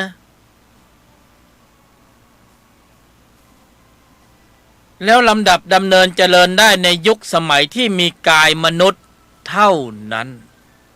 จบเลยกายอื่นๆนี่จบเลยนะระวังใครที่ต่อสัญญากับเปรตเนี่ยจะได้เกิดเป็นเปรตก็ไม่สามารถเจริญอริยมรรคมีองค์8ได้ให้ต่อสัญญากับสัตว์เดรัจฉานตายไปเกิดเป็นสัตว์เดรัจฉานก็ไม่สามารถจะกำหนดเจริญซึ่งอริยมรรคมีองค์8ได้เรื่องเศร้านะเรื่องเศร้านะระวังทุกการแสดงออกเราเห็นคนในสังคมกระทำกรรมแล้วโอ้โหสลดใจเลยคุณไม่เกรงใจจิตบ้างเลยจิตมันบันทึกข้อมูลหมดเลยนะจะบอกให้ไม่ว่าในที่ลับในที่แจ้งในส้วมเนี่ยคุณนั่งคิดอะไรอยู่เนี่ยมันยังบันทึกข้อมูลเลยจิตนะจ๊ะเขาไม่ธรรมดานะเพราะนั้นเกรงใจบ้าง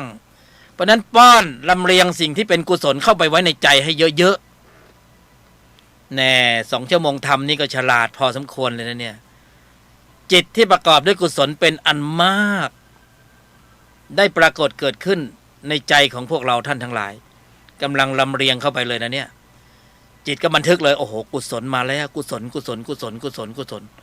ไม่มีช่องว่างให้อกุศลเกิดเลยกุศลบุญบารมีนะมากขึ้นตบะเดชะอำนาจการอิทธิฤทธิประสิทธิโอ้ยสมปรารถนาทุกอย่างเลยสมปรารถนาทุกอย่างเลยเนี่ยนะโชคลาภวาสนาบุญบารมีตบะเดชะอำนาจการอิทธิฤทธิประสิทธิเมอายุวันโนสุขังพลังถึงหมดเลยคิดซะว่ามาฟังคนบ่นแล้วกันนะแต่มันบ่นที่มันมีบุญหน่อยบ่นที่มีเสือละสาระนะคุณจะฟังต่อไปถึงไหนเนี่ยตอนเนี้ยผ่านไปเป็นชั่วโมงยังเหลืออีก1 ชั่วโมงฟังคนบ่นต่อไปนะไม่ได้มาสอนหรอกมาแบ่งปันกัลยาณมิตรก็ไอเราก็หมุนเวียนวนอยู่ในวงจรของวงการศึกษาปฏิบัติธรรมมาก็หลากหลายใช่ไหมบวชก็บวชมา3 รอบแล้วนะเขาไม่ครบแล้วผู้บรรยายยกธรรมเนี่ยที่มันได้ในบางสิ่งบางอย่างเอามาแบ่งปันกันวันที่กำลังจิตที่มีองค์ประกอบด้วยกุศลในระดับชั้นของมรรคปรากฏเกิดขึ้นในใจของเราของท่านจะรู้เองว่าโอ้โหขนาดนี้เลยเหรอเนี่ย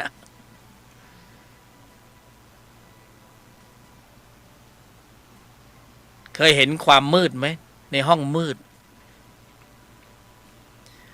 สมมติว่าเราอยู่ในห้องมืดเราไม่ชอบเลยความมืดเพราะมันมองไม่เห็นอะไรเลยสักอย่างเราจะหยิบฉวยอะไรก็ไม่ได้นะห้องมันมืดไงทำอะไรก็ไม่ถนัดห้องมืด เราจะไปไล่ความมืดได้ไหมทุกวันนี้นักปฏิบัติหลายรูปหลายนามปฏิบัติเหมือนกับว่ามีความมืดแล้วจะต้องหาวิธีไล่ความมืดออกไปขับไล่มันออกไปไปตะโกนเรียกความมืดไปโทสะไปโลภะไปโมหะไปนะนิวรณ์ห้าไปไล่ไปปฏิบัติธรรมเหมือนกับว่าไล่มันไปได้ง่ายๆใช่ไหมล่ะความมืดมันอยู่ในห้องเราไม่ต้องไปเหนื่อยไล่มันแล้วก็ไปเปิดสวิตช์ไฟสิหรือไม่ก็จุดเทียนขึ้นมาเล่มหนึ่งแสงสว่างที่ปรากฏเขาไปทำหน้าที่ของเขาเองเราไม่ต้องไปสั่งแสงสว่างว่าท่านจงไปทำลายความมืดบัดเดี๋ยวนี้แสงสว่างจงไปทำลายความมืดบัดเดี๋ยวนี้ไม่เลยใจของเราที่มีอกุศลจิตอยู่ก็เช่นเดียวกันเพียงแค่เราสร้างชั่วโมงธรรมของมรรคให้ปรากฏแค่นั้นแหละสะสมชั่วโมงธรรมไปได้เรื่อยๆเหมือนคนเปิดสวิตช์ไฟสะสมไปวันละนิดวันละหน่อยเก็บได้มั่งเก็บได้บ้างมากบ้างน้อยบ้างเก็บไปชั่วโมงธรรมเก็บไปจนศักยภาพของปัญญานั้นมีกำลังมากขึ้นกิเลสที่ไหนมันจะอยู่ได้ในใจนี้เพราะมันเป็นธรรมที่ขัดฝั่งตรงกันข้ามที่คานกันอยู่แล้วแค่ปรุงเหตุให้ฌานปัญญาญาณเกิดอวิชชาโลภะโทสะโมหะเดี๋ยวมันก็ไปของมันเองมันไม่อยู่หรอกแล้วก็เป็นอัตโนมัติธรรมนะถ้าถึงตรงนั้นเนี่ยเป็นอัตโนมัติธรรมไม่ต้องไปสั่งหรอกแค่มันโผล่มาแค่นั้นก็โดนตีหัวเลยหมายถึงว่ามันโผล่หัวออกมานิดหน่อยเนี่ยกำลังจิตที่มีองค์ประกอบด้วยกุศลในระดับชั้นของมรรคเนี่ยมีความรวดเร็วสูงมาก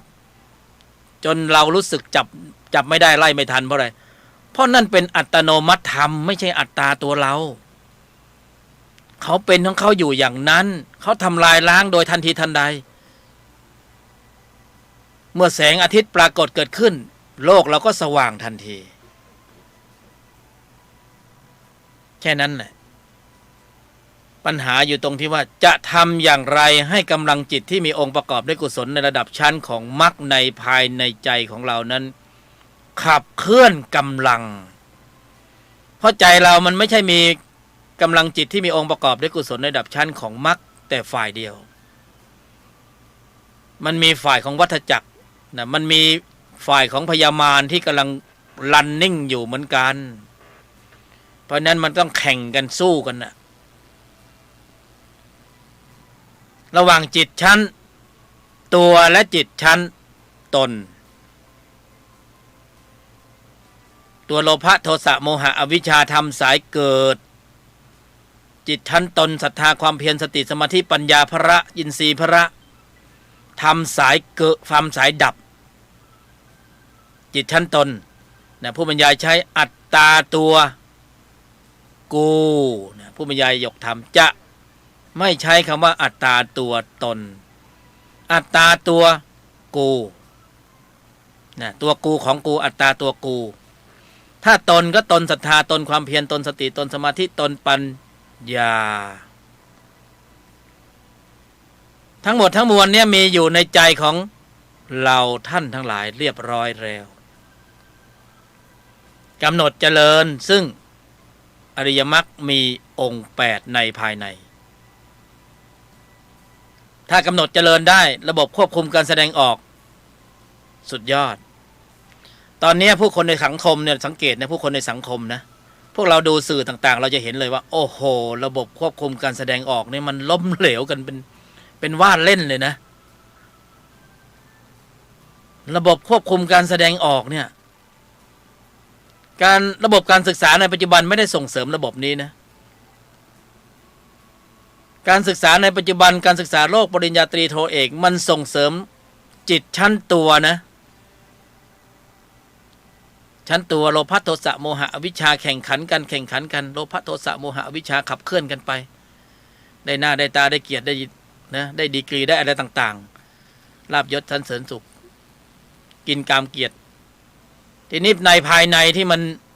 ไม่ได้มีการควบคุมระบบแสดงออกมันก็แถมคำว่าโกงเข้ามาด้วยเพราะฉะนั้นเราจึงเห็นการโกงการคอร์รัปชันระเบิดเถิดเทิงในบ้านเราเนี่ย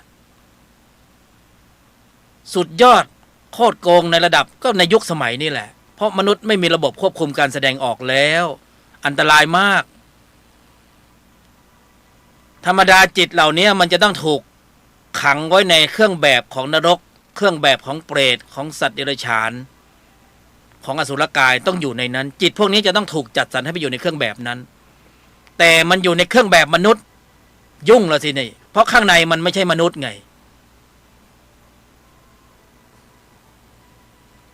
เราเห็นเขายิงกันที่โคราชเนี่ยเราเห็นว่าจิตตัวนี้มันควรจะเป็นจิตของที่อยู่ในร่างกายรูปแบบที่เป็นรูปลักษณะของเสือสิงห์กระทิงแรดเพราะฉะนั้น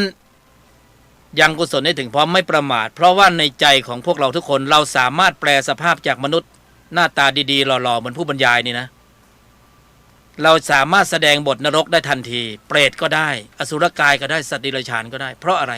เพราะเรามีพืชเชื้อของจิตเหล่านี้อยู่ในภายในอตรอันตรายนะสุภาพบุรุษก็กลายเป็นสุภาพเตี่ยวหลุดนี่เพราะนั้นเราไม่รู้เลยว่าใครเป็นใครใช่ไหมในสังคมปัจจุบันการมาศึกษาธรรมะเป็นข้อดีอย่างหนึ่งก็คือเราได้รู้ว่าอ๋อไม่ได้นะรอๆอย่างเงี้ยนะระวังให้ดี ข้างในมันมีนรกอยู่นะเว้ย อย่าไปผูกสัญญาเขาให้ล่ะนะเวลาคนเรารักกันวันวาเลนไทน์เนี่ยเขารักกันเนี่ยเขาจะแสดงสิ่งดีๆโอ้โหเฟอร์นิเจอร์เพียบเลย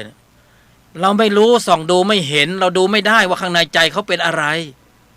นะรู้จักไอหีบเหล็กหรือเปล่าเรายกตัวอย่างนะเราไม่อยากไปพาดพิงในสิ่งที่เป็นไม่พาดพิงนะส่วนดีเขาก็มีอยู่นะเพียงแต่ว่าบางส่วนที่มันหลุดออกมาเนี่ยมันเป็นนรกจิตเปรตจิตอสุรกายจิตมนุษย์จิตเขาก็มีสวรรค์จิตเขาก็มี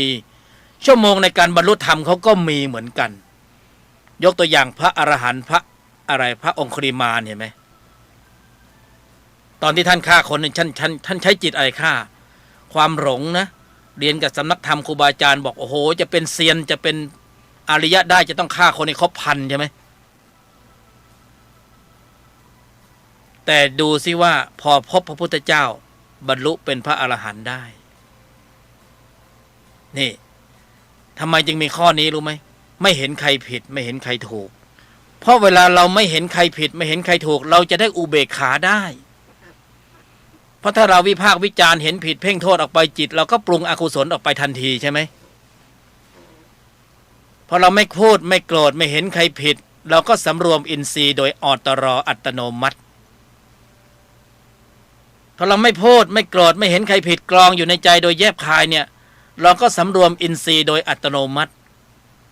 จิตที่มีองค์ประกอบด้วยกุศลในระดับชั้นของมรรคขึ้นสู่วิถีจิตทันทีโยนิโสมนสิการควบคุมระบบจิตทั้งหมดควบคุมระบบแสดงออกทั้งหมดภูมิต้านทานทางจิตดีไหมดีระบบคิดดีไหมดีระบบพูดดีไหมดีหลายครั้งเราพูดเราหลุดแล้วเราก็มักมาคิดพิจารณาได้ว่ากูไม่น่าพูดคำนี้เลยเว้ยกูไม่น่าเลยหลุดไปแล้วเจอฟ้องหมิ่นประมาทนะหลุดไปแล้วคำเดียวเลยนะเจอฟ้องหมิ่นประมาทได้ไปเที่ยวหาโรงพักอัยการศาลเผลอๆเจอกรมราชทัณฑ์เข้าไปอีกซวยละกู มาจากระบบคิดพูดทำทั้งนั้นเลยล้มเหลวภูมิต้านทานทางจิตต่ำมากอริยมรรคมีองค์8นี่คือถ้าพูดก็พูดเถอะเหมือนฉีดวัคซีนนะแต่ไม่ใช่ฉีดวัคซีนเข้าไปที่กายเหมือนเราฉีดวัคซีนป้องกันโรคนะสารพัดโรคตัวนี้โรคที่มันเป็นหวัดอู่ฮั่นเนี่ยยังหาวัคซีนไม่เจอนะไม่รู้มาแถวนี้หรือเปล่าเนี่ยอริยมรรคมีองค์8นี่คือวัคซีนใจ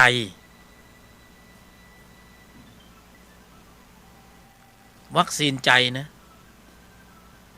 พอกำหนดเจริญแค่นั้นแหละโยนิโสมนสิการแค่นั้นนะวัคซีนขึ้นเลยนะภูมิต้านทานขึ้นเลยระบบคิดพูดทำมาแล้วแอนติบอดีมาแล้วระบบภูมิคุ้มกันทางจิตไม่เชื่อเปิด YouTube เปิดสื่อดูเราจะเห็นว่าความล้มเหลวของระบบคิดพูดทำตอนนี้มันเยอะมากและหลากหลายมากความล้มเหลวเป็นเรื่องเฉพาะบุคคลนะคนที่จะเข้าสู่แนวทางของอริยมรรคมีองค์8เนี่ยถ้าบุญกุศลไม่ถึงพร้อมมันก็ไม่เจอ มันก็เป็นเรื่องยากอีกระดับหนึ่งนะแต่ถึงแม้ว่ามีชั่วโมงในการบรรลุเมื่อมีกายมนุษย์เนี่ยองค์ประกอบของจิตที่มีองค์ประกอบด้วยกุศลระดับชั้นของมรรคเนี่ยปรากฏเกิดขึ้นได้ในยุคสมัยที่มีกายมนุษย์เนี่ยคือประชุมรวมพร้อมกันเนี่ย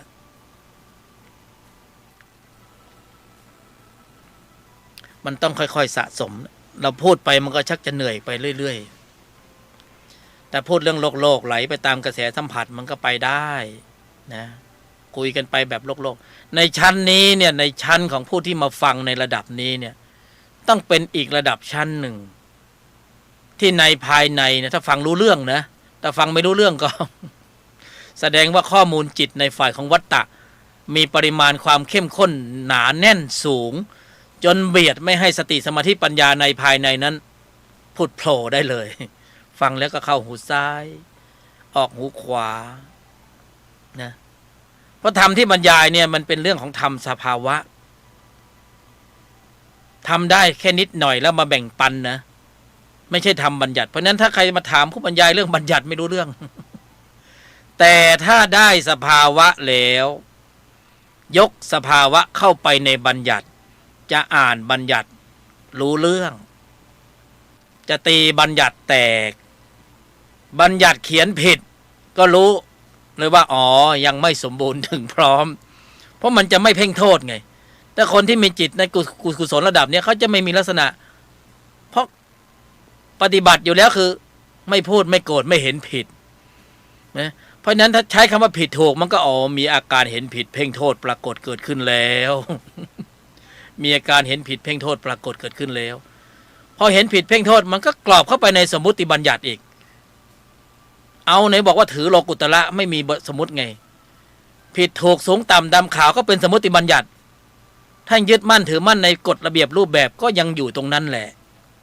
มันที่สุดจริงๆมันไม่มีกฎไม่มีระเบียบรูปแบบสีสันเลยมีแต่คำว่ารู้ควรอยู่ในภายในคำว่ารู้ควรอยู่ในภายในสำรวมอยู่ในภายในรับผิดชอบเนี่ยแทบจะไม่มีผิดเลยถ้าอยู่ในแนวทางของอริยมรรคมีองค์8รับชอบอยู่ในภายในก็มันชอบทั้งหมดไงไม่มีผิดแล้วรับชอบทั้งหมดแต่ถ้าเป็นลีลาของวัฏจักรการเกิดแก่เจ็บตายมันก็จะมีรับผิดชอบรับผิดชอบนะก็มันเจือปนด้วยจิตที่มีตัวประกอบไงมันก็ต้องมีผิดนะผิดไม่ผิดก็เป็นมิจฉาทิฏฐิอยู่แล้วเข้าใจว่าเป็นอัตตาตัวกูก็เป็นมิจฉาทิฏฐิแล้วหลงไปแล้วใช่ไหมเพราะนั้นรับชอบเรากำลังปรับทิศทางเข้าสู่แนวทางของรับชอบนะในตนอริยมรรคมีองค์8เพราะนั้นชั่วโมงธรรมที่ได้ในการกำหนดควบคุมการแสดงออกในแต่ละชั่วโมงเนี่ยเป็นหน้าที่ของเราที่จะต้องเร่งเพียรบำเพ็ญจะปฏิบัติข้อวัดอะไรอยู่ก่อนก็ไม่เป็นไรผู้บรรยายฟังหมดนะพุทธวจนะท่านหลวงพ่อจรัญแม้กระทั่งสันติอโศกฟังหมดรู้หมดเข้าใจหมดเคยไปเป็นหมู่กลุ่มศึกษาหมดแต่ว่าสุดท้ายเราต้องมารับชอบใจตัวเราเองไม่ว่าเราจะศึกษาจะฟังจะเรียนรู้อะไรมามากมายสารพัดสารเพครูบาอาจารย์หลากหลายขนาดไหนที่สุดท้ายก็หนีไม่พ้นการกำหนดควบคุมการแสดงออกเพราะเราต้องใช้การแสดงออกทุกวันเราต้องคิดต้องพูดต้องทำกรรมมันเกิดตรงนี้กรรมมันเกิดตรงที่เราคิดผิดพูดผิดทำผิดจบเลยนะกรรมมันเกิดแล้ววิบากเกิด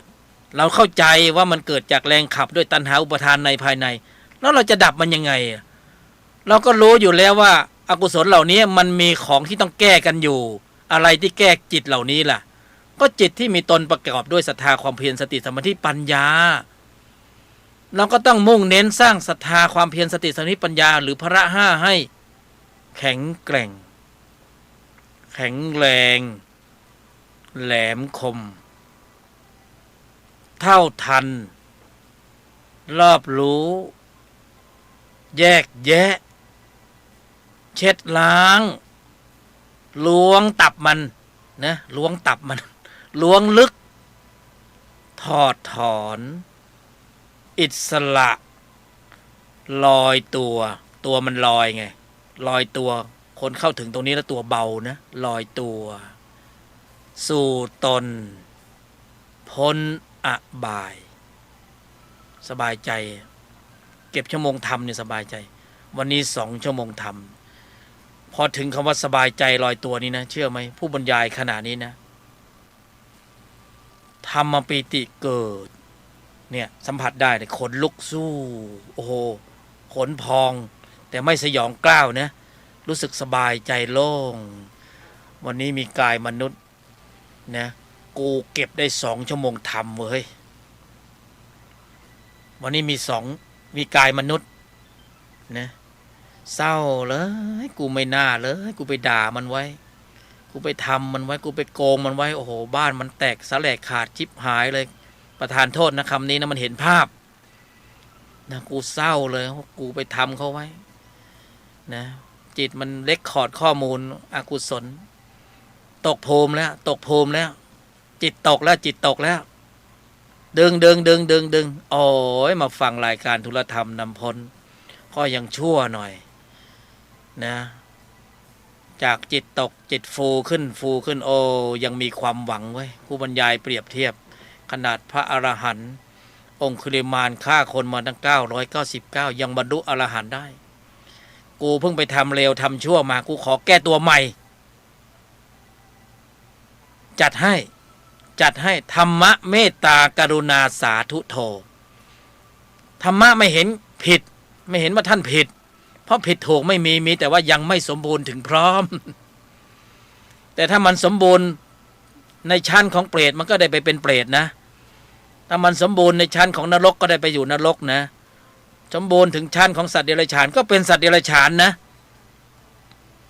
เพราะนั้นอยู่ที่ระบบคิดพูดทำของตนแลเป็นที่พึ่งแห่งตนเพื่อนเนี่ยมาแบ่งปันนะแต่เวลาทำท่านต้องทำเองเป่าไม่ได้เสกไม่ได้ไม่มีท่านต้องทำเองท่านต้องเอาระบบคิดพูดทำของท่านปรับทิศทางเสียใหม่ขึ้นสู่เส้นทางธรรมไอ้กรรมดำเนี่ยอย่าไปโกงเข้ามาไปคืนเขาเสียนะคอร์รัปชันมาเท่าไหร่ก็เอาไปคืนเสียโอ้โหตอนนี้เนี่ยประเทศชาติบ้านนอกบ้านนามันยังมีฝุ่นตลบอยู่เลยในเมืองหลวงนะมีแต่รถไฟฟ้าวิ่งทะลุใต้ดินไปถึงใต้ทะเลแล้วตอนนี้นะเขาบอกกินหัวคิวกันบานไอ้นั่นน่ะต่อสัญญากับเปรตกินหัวคิวกันบานต่อสัญญาไปนรกตีตั๋วไปนรกแล้วบอกให้ตีตั๋วไปนิพพานไม่ไปเนี่ยตอนนี้นะไม่เข้าใจเนี่ยโยนิโสมนสิการกำหนดควบคุมการแสดงออกตีตั๋วไปนิพพานต่อสัญญากับโลกุตระไม่เข้าใจอีกยังไม่เข้าใจอีก ชาวมดอช่วยไม่ได้ตัวใครตัวมันนะวันนี้มีหน้าที่มาแบ่งปันแค่นั้นนะฟังก็ฟังไปนะฟังอย่างอื่นมาเยอะแล้วฟังอย่างนี้บ้างนี่ยังมีแรงกว่านี้อีกนะยังแค่เผาไว้ก่อนเบาไว้ก่อนจริงๆผู้บรรยายตั้งใจว่าจะค่อยๆบรรยายไปเรื่อยๆช้าๆแบบถึงก็ช่างไม่ถึงก็ช่างแต่บางทีมันติดลมไงมันก็ต้องเป็นรถไฟความเร็วสูงนะสายด่วนสายพิเศษรถไฟความเร็วสูงสายด่วนธรรมปฏิบัติเนี่ยเห็นไหมอริยมรรคมีองค์8กำหนดได้ในชีวิตประจำวันในยุคสมัยที่มีกายมนุษย์อริยมรรคเป็นที่พึ่งของข้าพเจ้าทั้งหลายอริยมรรคเป็นธรรมที่ต้องกำหนดเจริญอริยมรรคคือกลุ่มกระบวนการของจิตที่มีองค์ประกอบด้วยกุศลในระดับชั้นของมรรคในภายในมีอยู่แล้วในใจของพวกเราทั้งหลายเขาทำงานเป็นทีมนะจ๊ะอริยมรรคมีองค์8นี่ทำงานเป็นทีมนะ อย่ามรรคไปแยกเป็นข้อเป็นข้อเอามีประชุมรวมพร้อมกันมรรคสมังคีอะประโยคเดียวแค่เนี้ยทีนี้ปัญหาของผู้ปฏิบัติคือว่าไม่รู้ว่าอุบายวิธีแบบไหนแบบใดกำหนดหมายแล้วทำให้มรรคสมังคีก็เลยเอามรรคไปแยกเป็นข้อเป็นข้อเพราะอะไรผู้บรรยายเคยแยกมาแล้วไม่ได้ผลสู้กิเลสไม่ได้แยกเป็นข้อเป็นข้อไปนั่งสมาธิหลับตาออกมาปุ๊บโอ้โหตะบะแตกตาเห็นรูปหูได้ยินเสียงเสียหน้าอีกข้อหนึ่งที่น่าเป็นห่วงมากที่สุดนะสำหรับผู้ปฏิบัติในแนวทางนี้นะจำไว้เลยว่าเราจะต้องเจอสิ่งเหล่านี้ในโลกของเราในโลกสัมผัสในชีวิตประจำวันทุกวี่ทุกวันไม่ว่าเป็นพ่อเป็นแม่เป็นพี่เป็นน้องเป็นลูกเป็นหลานเป็นเพื่อนเป็นฝูงในที่ทำงานทุกคนจะต้องเจอไอ้ตัวนี้เสียหน้าเป็นวิชาบังคับนะจ๊ะเสียราคาจำไว้เลยเสียผลประโยชน์อย่าเพิ่งลากปืนไปยิงใครแหลกลานละเสียหน้าเสียราคาเสียผลประโยชน์อย่าเพิ่งใจเย็นๆนิ่งไปนิดนึงคุณไม่ได้เสียคนเดียวนะผมก็เสียเหมือนกันทุกคนก็เสียหมดเสียหน้าเสียราคาเสียผลประโยชน์เสียความรู้สึกเสียผัวเสียเมียปล่อยมันไปเถอะร่างโสมๆหาเอาใหม่โชคดีแล้วที่มันไปอะนะโชคดีแล้วโอ้โหไม่งั้นเนี่ยเป็นขี้ข้ามันอยู่ตลอดเวลาเลยเห็นไหมเสียผลประโยชน์โอ้โหไม่จำเป็นหรอกเอาน้ำมันไปราดมันเอาปืนเอามีดไปแทงมันคุณจะบ้ากันใหญ่แล้วนะอย่าเพิ่งเอาจิตนรกมาใช้อย่าเพิ่งเอาเปรตมาใช้เอาสัตว์เดรัจฉานมาใช้เอามนุษย์เป็นผู้ที่ใจสูงนะนี่เพราะนั้นวิชาบังคับของวินัยโลกุตระเนี่ยยังไงก็ต้องเจอนะหนีไม่พ้นหรอกทุกรูปต้องนามต้องเจอหมดอะเสียหน้าต้องไปเลยนะจำไว้เลยนะเสียแล้วอย่าเพิ่งไปออกอาการนะอย่าเพิ่งใช้จิตวัฏจักรก็เพราะไม่ฝึกมรรคตลอดเวลานรกเลยหลุดออกมาเลยเห็นไหมเปรตหลุดออกมาเนี่ยยิงกันแหลกลานเนี่ยนรกหลุดโลกเลยเห็นไหมเปรตอสุรกายสัตว์จริงอยู่มันมีอยู่ในใจของพวกเราทุกคนนะไม่ปฏิเสธนะแต่ตอนนี้เรากำลังลดสัญญาเรากำลังตัดสัญญาของภูมิเหล่านี้อย่างน้อยเราก็ต่อสัญญาในภูมิมนุษย์ใช่ไหมถ้าเทวดาก็พักวิญญาณก็โอเคถ้าชอบนั่งสมาธิก็ไปอยู่พรหมก็ดีแต่สัญญาในการกำหนดควบคุมการแสดงออกเนี่ยเรากำลังผูกสัญญาสายโยงเข้าสู่โลกุตตรภูมิเรากำลังเร่งเพียรในการผลิตกำลังจิตที่เรียกว่าอาริยจิตเพราะทุกวันนี้การแสดงออกของเราเนี่ยแต่ละวันเนี่ยเรามานั่งพิจารณาดูเราสังเกตดูว่าโอ้โหวันหนึ่งคืนหนึ่งเนี่ยกูผลิตได้เยอะเลยนรกจิตเปรตจิตอสุรกายจิตสัตว์เดรัจฉานจิตต้องเข้าใจเลยนะพระพุทธเจ้าตัดไว้ชัดเจนเลยนะพระพุทธเจ้าตัดไว้ชัดเจนเลยนะว่าสัตว์โลกตายจากโลกนี้ส่วนมากส่วนเดียวนะเป็นหมู่กลุ่มใหญ่ๆเลยนะก็จะเป็น 99% ก็ว่าได้นะไปสู่อบายภูมิหมดเลยก็สัญญามันต่ออยู่แล้วไงสัจจะภาวะเนี่ยเหนื่อยมากเพราะว่าเราถูกล้อมกรอบนะเราถูกล้อมกรอบอยู่นรกภูมิเปรตภูมิอสุรกายภูมิเนี่ยพญามารนั่งไขว่ห้างกระดิกขาเลย ไอ้พวกอนุรักษ์นิยมดีเด่นเลยต่อเชื้อแห่งวัฏฏะสงสารหมุนกงล้อแห่งวัฏฏะให้เคลื่อนต่อไปเจ้าช่างเป็นสาวกที่ดีมากคนหนึ่งเลยนะพวกอนุรักษ์นิยมดีเด่นเนี่ยพระพุทธเจ้ามาถึงมันสะดุ้งเลยมารสะดุ้งไอ้ยาใครมาทลายกำแพงของวัฏฏะสงสารวันนี้นะโอ้โหมานู่นแล้วกงล้อแห่งธรรมจักรมาเป็นฝูงไม่ใช่มาเป็นฝูงไอ้ดังเดิมเนี่ยมาเป็นฝูงมาเป็นนะหมู่กลุ่มใหญ่เลยโอ้โหนะมาเป็นหมู่กลุ่มใหญ่ช่วยกันเร่งเพียรบำเพ็ญเผยแผ่ไม่เป็นไรเดี๋ยวส่งมารมาทำลายศาสนานะเผานารันทาซะเลยเป็นยังไง มันก็เตะตัดขากันอยู่ตลอดเวลานะยกนี้เอาอีกแล้วโอ้โหเผยแผ่ไปทั่วเลยไอ้วัดอยู่ข้างล่างอะไรไม่รู้กลมๆอยู่ข้างบนอะไรกันนักกันหนานะตอนนี้ครอบคลุมพื้นที่ของประเทศไทยไปหมดแล้วเรียบร้อยแล้วกูต่อไปจะศึกษาพระไตรปิฎกเรียนพระพุทธศาสนาต้องไปยุโรปแล้วมั้ง นะไปอยู่อิตาลีแล้วมั้งเนี่ยมันเป็นอย่างนี้จริงๆนะตอนนี้มันเป็นอย่างนี้คือมารเนี่ยในภายในเนี่ยแผนล้ำลึกต้องเข้าใจว่าพญามารนี่คือเล่ห์เหลี่ยมเพทุบาย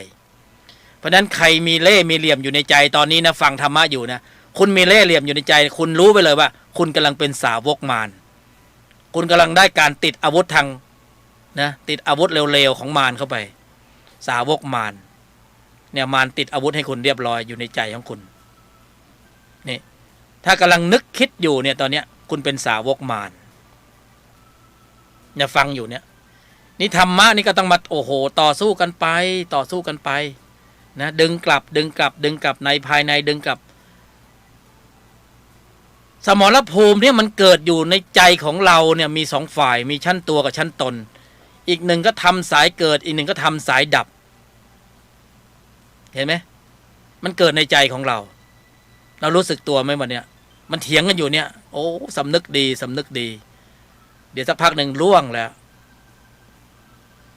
เพราะนั้นถ้าเกิดเราไม่มีคันรองของอริยมรรคธรรมอยู่ในภายในหรือโยนิโสมนสิการอยู่ตลอดเวลาเนี่ยมีหลักยึดในใจเนี่ย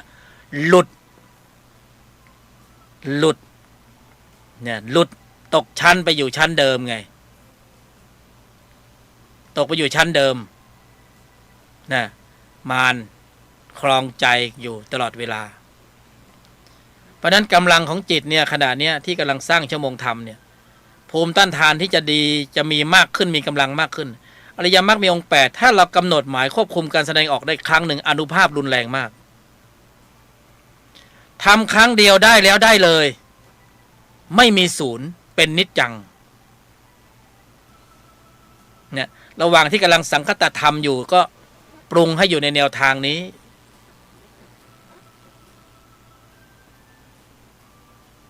เพราะฉะนั้นต้องกรอบความคิดให้แคบลงเน้นย้ำคิดย้ำทำกระทำบ่อยๆมากๆเนืองๆจนเป็นนิสัย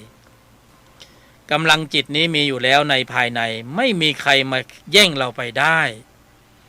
และระบบควบคุมการแสดงออกนี้จะเนียบมากวันหลังเราจะนั่งขอบคุณโอ้โหระบบควบคุมการแสดงออกเกือบหลุดปากไปแล้วสิเขาจะเบรกอาการของวัฏจักรจิตเดิมโดยอัตโนมัติ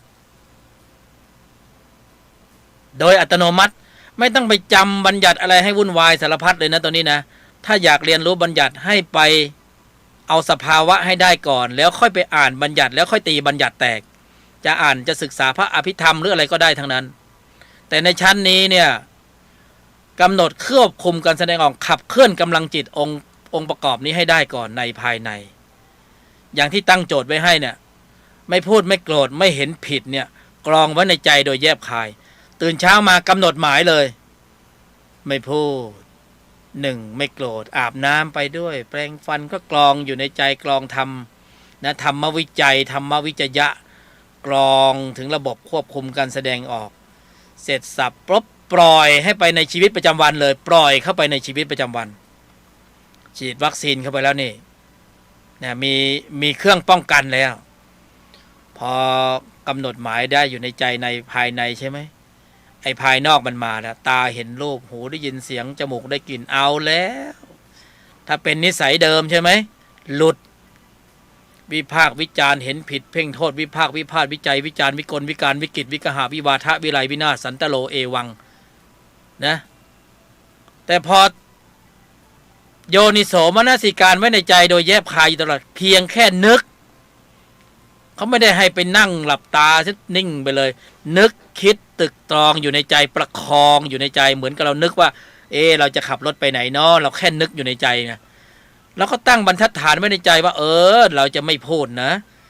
มาเถอะไอ้ข้อสอบเนี้ยเราจะไม่โกรธนะเราจะไม่เห็นผิดนะโอ้โหแรงต้านมันก็ต้องยอมอยู่แล้วว่ามันต้องมีแรงต้านต้องเสียหน้านะบางครั้งต้องยอมแลกนะถ้าไม่แลกแล้วมันไม่แลกอย่างหนึ่งมันก็ไม่ได้อย่างหนึ่งอ่ะมันต้องแลกอ่ะเสียหน้าเสียราคาเสียผลประโยชน์ก็ต้องยอมหยุดเย็นนะต้องนิ่งในนะต้องไม่โต้ตอบนะนี่คืออุบายวิธีโดยแยบคายเพื่อหลอกล่อกำลังจิตที่มีองค์ประกอบด้วยกุศลในระดับชั้นของมรรคให้ขึ้นสู่วิถีจิตเพียงเท่านั้น เราไม่ใช่ว่าไม่พูดไม่โกรธนิ่งไปเลย หรือไม่ใช่ว่ายอมหยุดเย็นนิ่งในไม่โต้ตอบไปเลยไม่ใช่นี่คืออุบายวิธีที่เพื่อนบอกให้เพื่อนกัลยาณมิตรบอกว่าลองใช้วิธีนี้เดียวไหมระบบควบคุมการแสดงออกมันจะได้ดีขึ้นลองใช้วิธีนี้เดียวไหมนะยอมหยุดเย็นนิ่งในไม่โต้ตอบโยนิโสมนสิการมันเป็นเพียงแค่อุบายวิธีโดยแยบคายในภายในเพื่อหลอกล่อให้กำลังจิตที่มีองค์ประกอบด้วยกุศลในระดับชั้นของมรรคในภายในขึ้นสู่วิถีจิตเพื่อฝึกกำลังของพละให้พละนั้นแข็งแกร่งแข็งแรงแหลมคมเท่าทันรอบรู้แยกแยะเช็ดล้างล่วงลึกถอดถอนถ้าท่านมีอุบายวิธีโดยแยบคายที่ดีกว่านี้สมบูรณ์กว่านี้เหมาะสมกว่านี้ที่ท่านเห็นว่าใช่ท่านก็ปฏิบัติไปไม่จำเป็นว่าจะต้องมาถือปฏิบัติแบบนี้เพียงแต่ว่ากัลยาณมิตรแนะนำบอกกล่าวว่าอันนี้เข้าท่านะที่ต้องรีบมาบอกเพราะว่าเวลามันเหลือน้อยถ้าเราหมดวาระของสังขารนี้ไปองค์ความรู้เหล่านี้มันก็ตายไปพร้อมกับเราถึงแม้ว่าจิตจะเก็บข้อมูลเหล่านี้อยู่เราก็ต้องรอวาระในการเกิดมีกายสังขารของเป็นมนุษย์อีกวาระหนึ่งเราจึงจะถ่ายทอดข้อมูลเหล่านี้ออกมาได้เพราะกายมนุษย์คือส่วนแสดงข้อมูลจิตถ้าไม่มีกายของมนุษย์เราก็ไม่สามารถจะถ่ายเทข้อมูลนี้ออกมาจากในจิตได้มันเป็นอย่างนี้พอเราแตกกายทำลายขันธ์ปุ๊บเท่ากับเราเก็บไว้ในซิมการ์ดแล้วเราก็เอาซิมของเราไปใส่ในเครื่องใหม่ไอ้เครื่องใหม่มันก็กดออกมามันก็ได้ข้อมูลจิตของเราออกมาแล้วก็ถ่ายออกมาจากในซิมว่ามีอะไรบ้างเวลามันเหลือน้อยเพราะฉะนั้นก็เลยจำเป็นที่จะต้องถ่ายทอดออกมาแบ่งปันกันแต่ถ้าท่านมีเหตุผลที่สมบูรณ์กว่านี้ก็ไม่ได้มีเหตุจำเป็นที่ต้องมาถือปฏิบัติแบบนี้แต่ที่เคยทำมานะมันทำมามากแล้วมันก็หลงมามากเหมือนกันมันก็เพี้ยนมามากเหมือนกันนะเพราะเราต้องการที่จะเข้าสู่ความสมบูรณ์ถึงพร้อมแห่งพละเรารู้ว่าวิธีการเนี้ยลำดับดำเนินแล้วปรากฏว่ากำลังจิตที่มีองค์ประกอบด้วยกุศลระดับชั้นของมรรคเนี่ยเขาเคลื่อนกำลังได้จริงๆและมันอยู่ในภายในของทุกรูปทุกนามองค์ประกอบเนี่ยมีอยู่แล้วก็คือทุกรูปทุกนามนั้นมีชั่วโมงในการบรรลุธรรมอยู่แล้วท่านต้องเอาไปฟังอีกรอบหนึ่งนะเวลางวดเข้ามาแล้วพอจะเข้าใจไหมแบ่งปันนะเนี่ยแบ่งปัน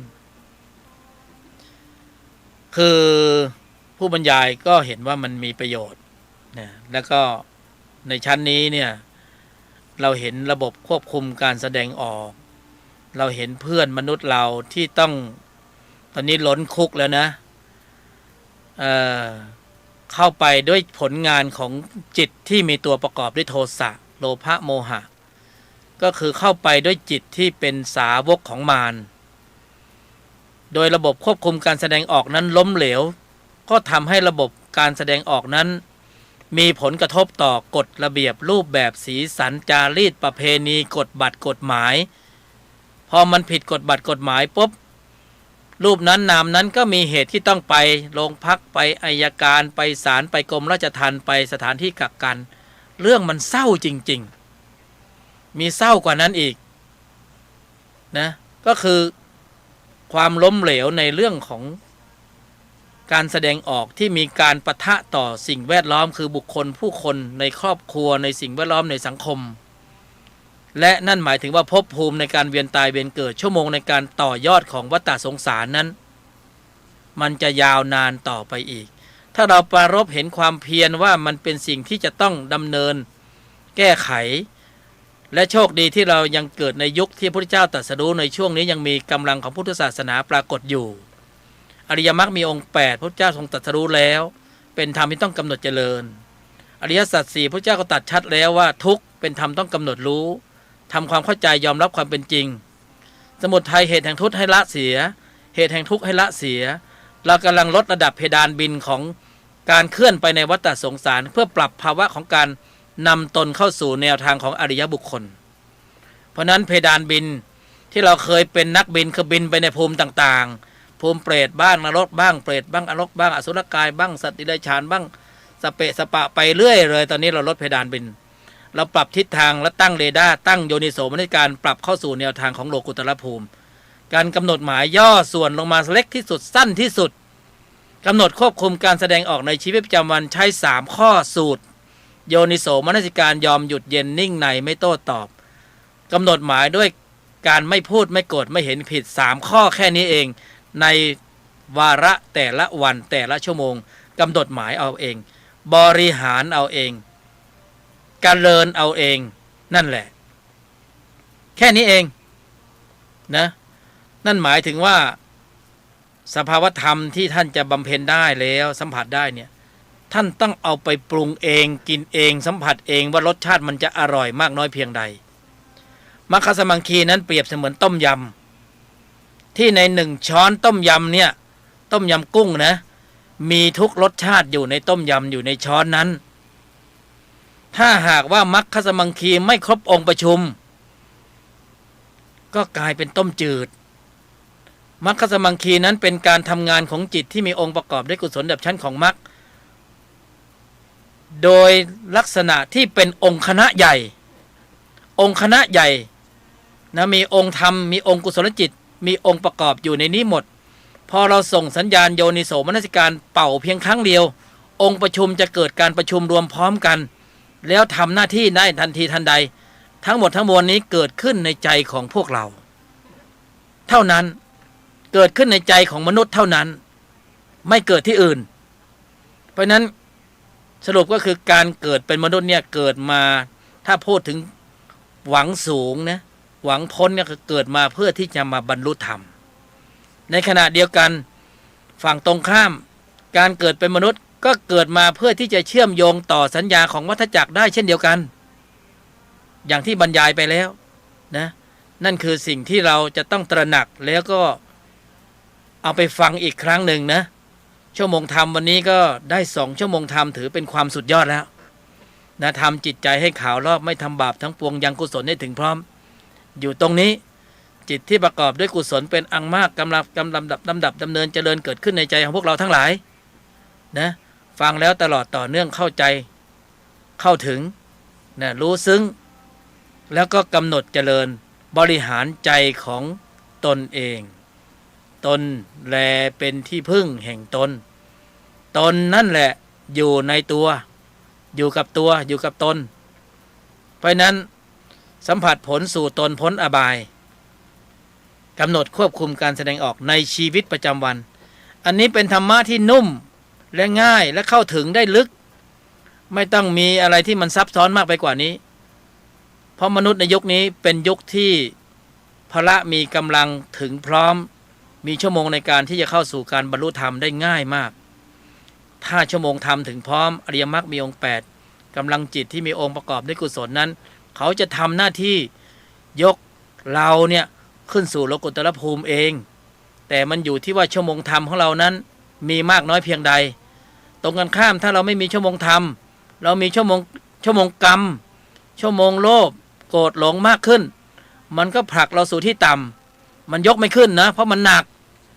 แต่พอไอ้พวกนี้มันออกไปโลภะโทสะโมหะมันเบาบางนั่นหมายถึงว่ากำลังสติสมาธิปัญญามีกำลังมากขึ้น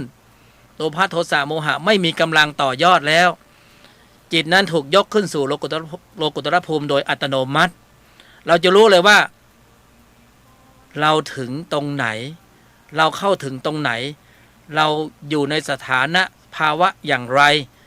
ถ้าเรายังมีจุดเกิดอยู่เราจะรู้ว่าจากตรงนี้ไปเราจะไปตรงไหนไม่ใช่ว่าเราตายวันนี้นะเราไม่รู้เรื่องเลยว่าเราจะไปอยู่ตรงไหนเรายังไม่รู้เรื่องเลยนะข้อมูลนั้นที่เราไม่รู้เพราะว่าข้อมูลความหนาแน่นของวัฏจักรจิตมันมีกำลังมากมันทำให้เราเบลอเรียกว่าอวิชชาพอเราเบลอปุ๊บเราก็ไปไม่ถูกกูจะไปเกิดตรงไหนก็ไม่รู้นั่นหมายถึงว่าอบายภูมิเป็นที่หวังได้ดังที่พระเจ้าทรงตรัสแล้วแต่ถ้าเราเข้าสู่เส้นทางหลักเส้นทางของอริยมรรคมีองค์8เราจะมีเวลาไม่ต้องคิดมากขณะที่มรณวิถีจิตสุดท้ายปรากฏเกิดขึ้นกำลังจิตที่มีองค์ประกอบด้วยกุศลระดับชั้นของมรรคนั้นจะยกระดับภาวะฐานะของจิตวิญญาณเราเข้าสู่โลกุตตรทันทีเพราะนั้น อยู่ที่ตัวของเราเองที่จะต้องกำหนดหมายทิศทางของการเกิด เราจะอยู่ต่อหรือจะต่อยอดต่ออะไรก็แล้วแต่นะ วันนี้ก็สมบูรณ์แก่เวลาสมควรแก่เวลา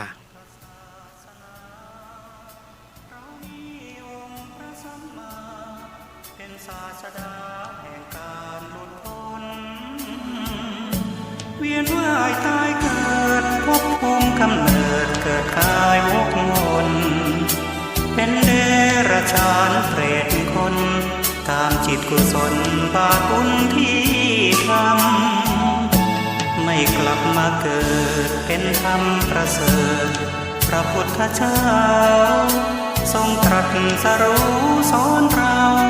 ให้เข้าใจในผลของกรรมกรรมดีหรือชั่วพึงรู้ตัวก่อนการกระทำบันทึกรหัสความจำวัดผลกรรมที่เจตนาต้องการหลุดพ้นหวังวนของกฎแห่งกรรมตั้งใจศึกษาหลักธรรมคำสอนขององค์สัมมาสำคัญที่สุดหัวใจชาวพุทธคือความศรัทธาศีลสมาธิปัญญาเกิดเวทนาวัฏสงสาร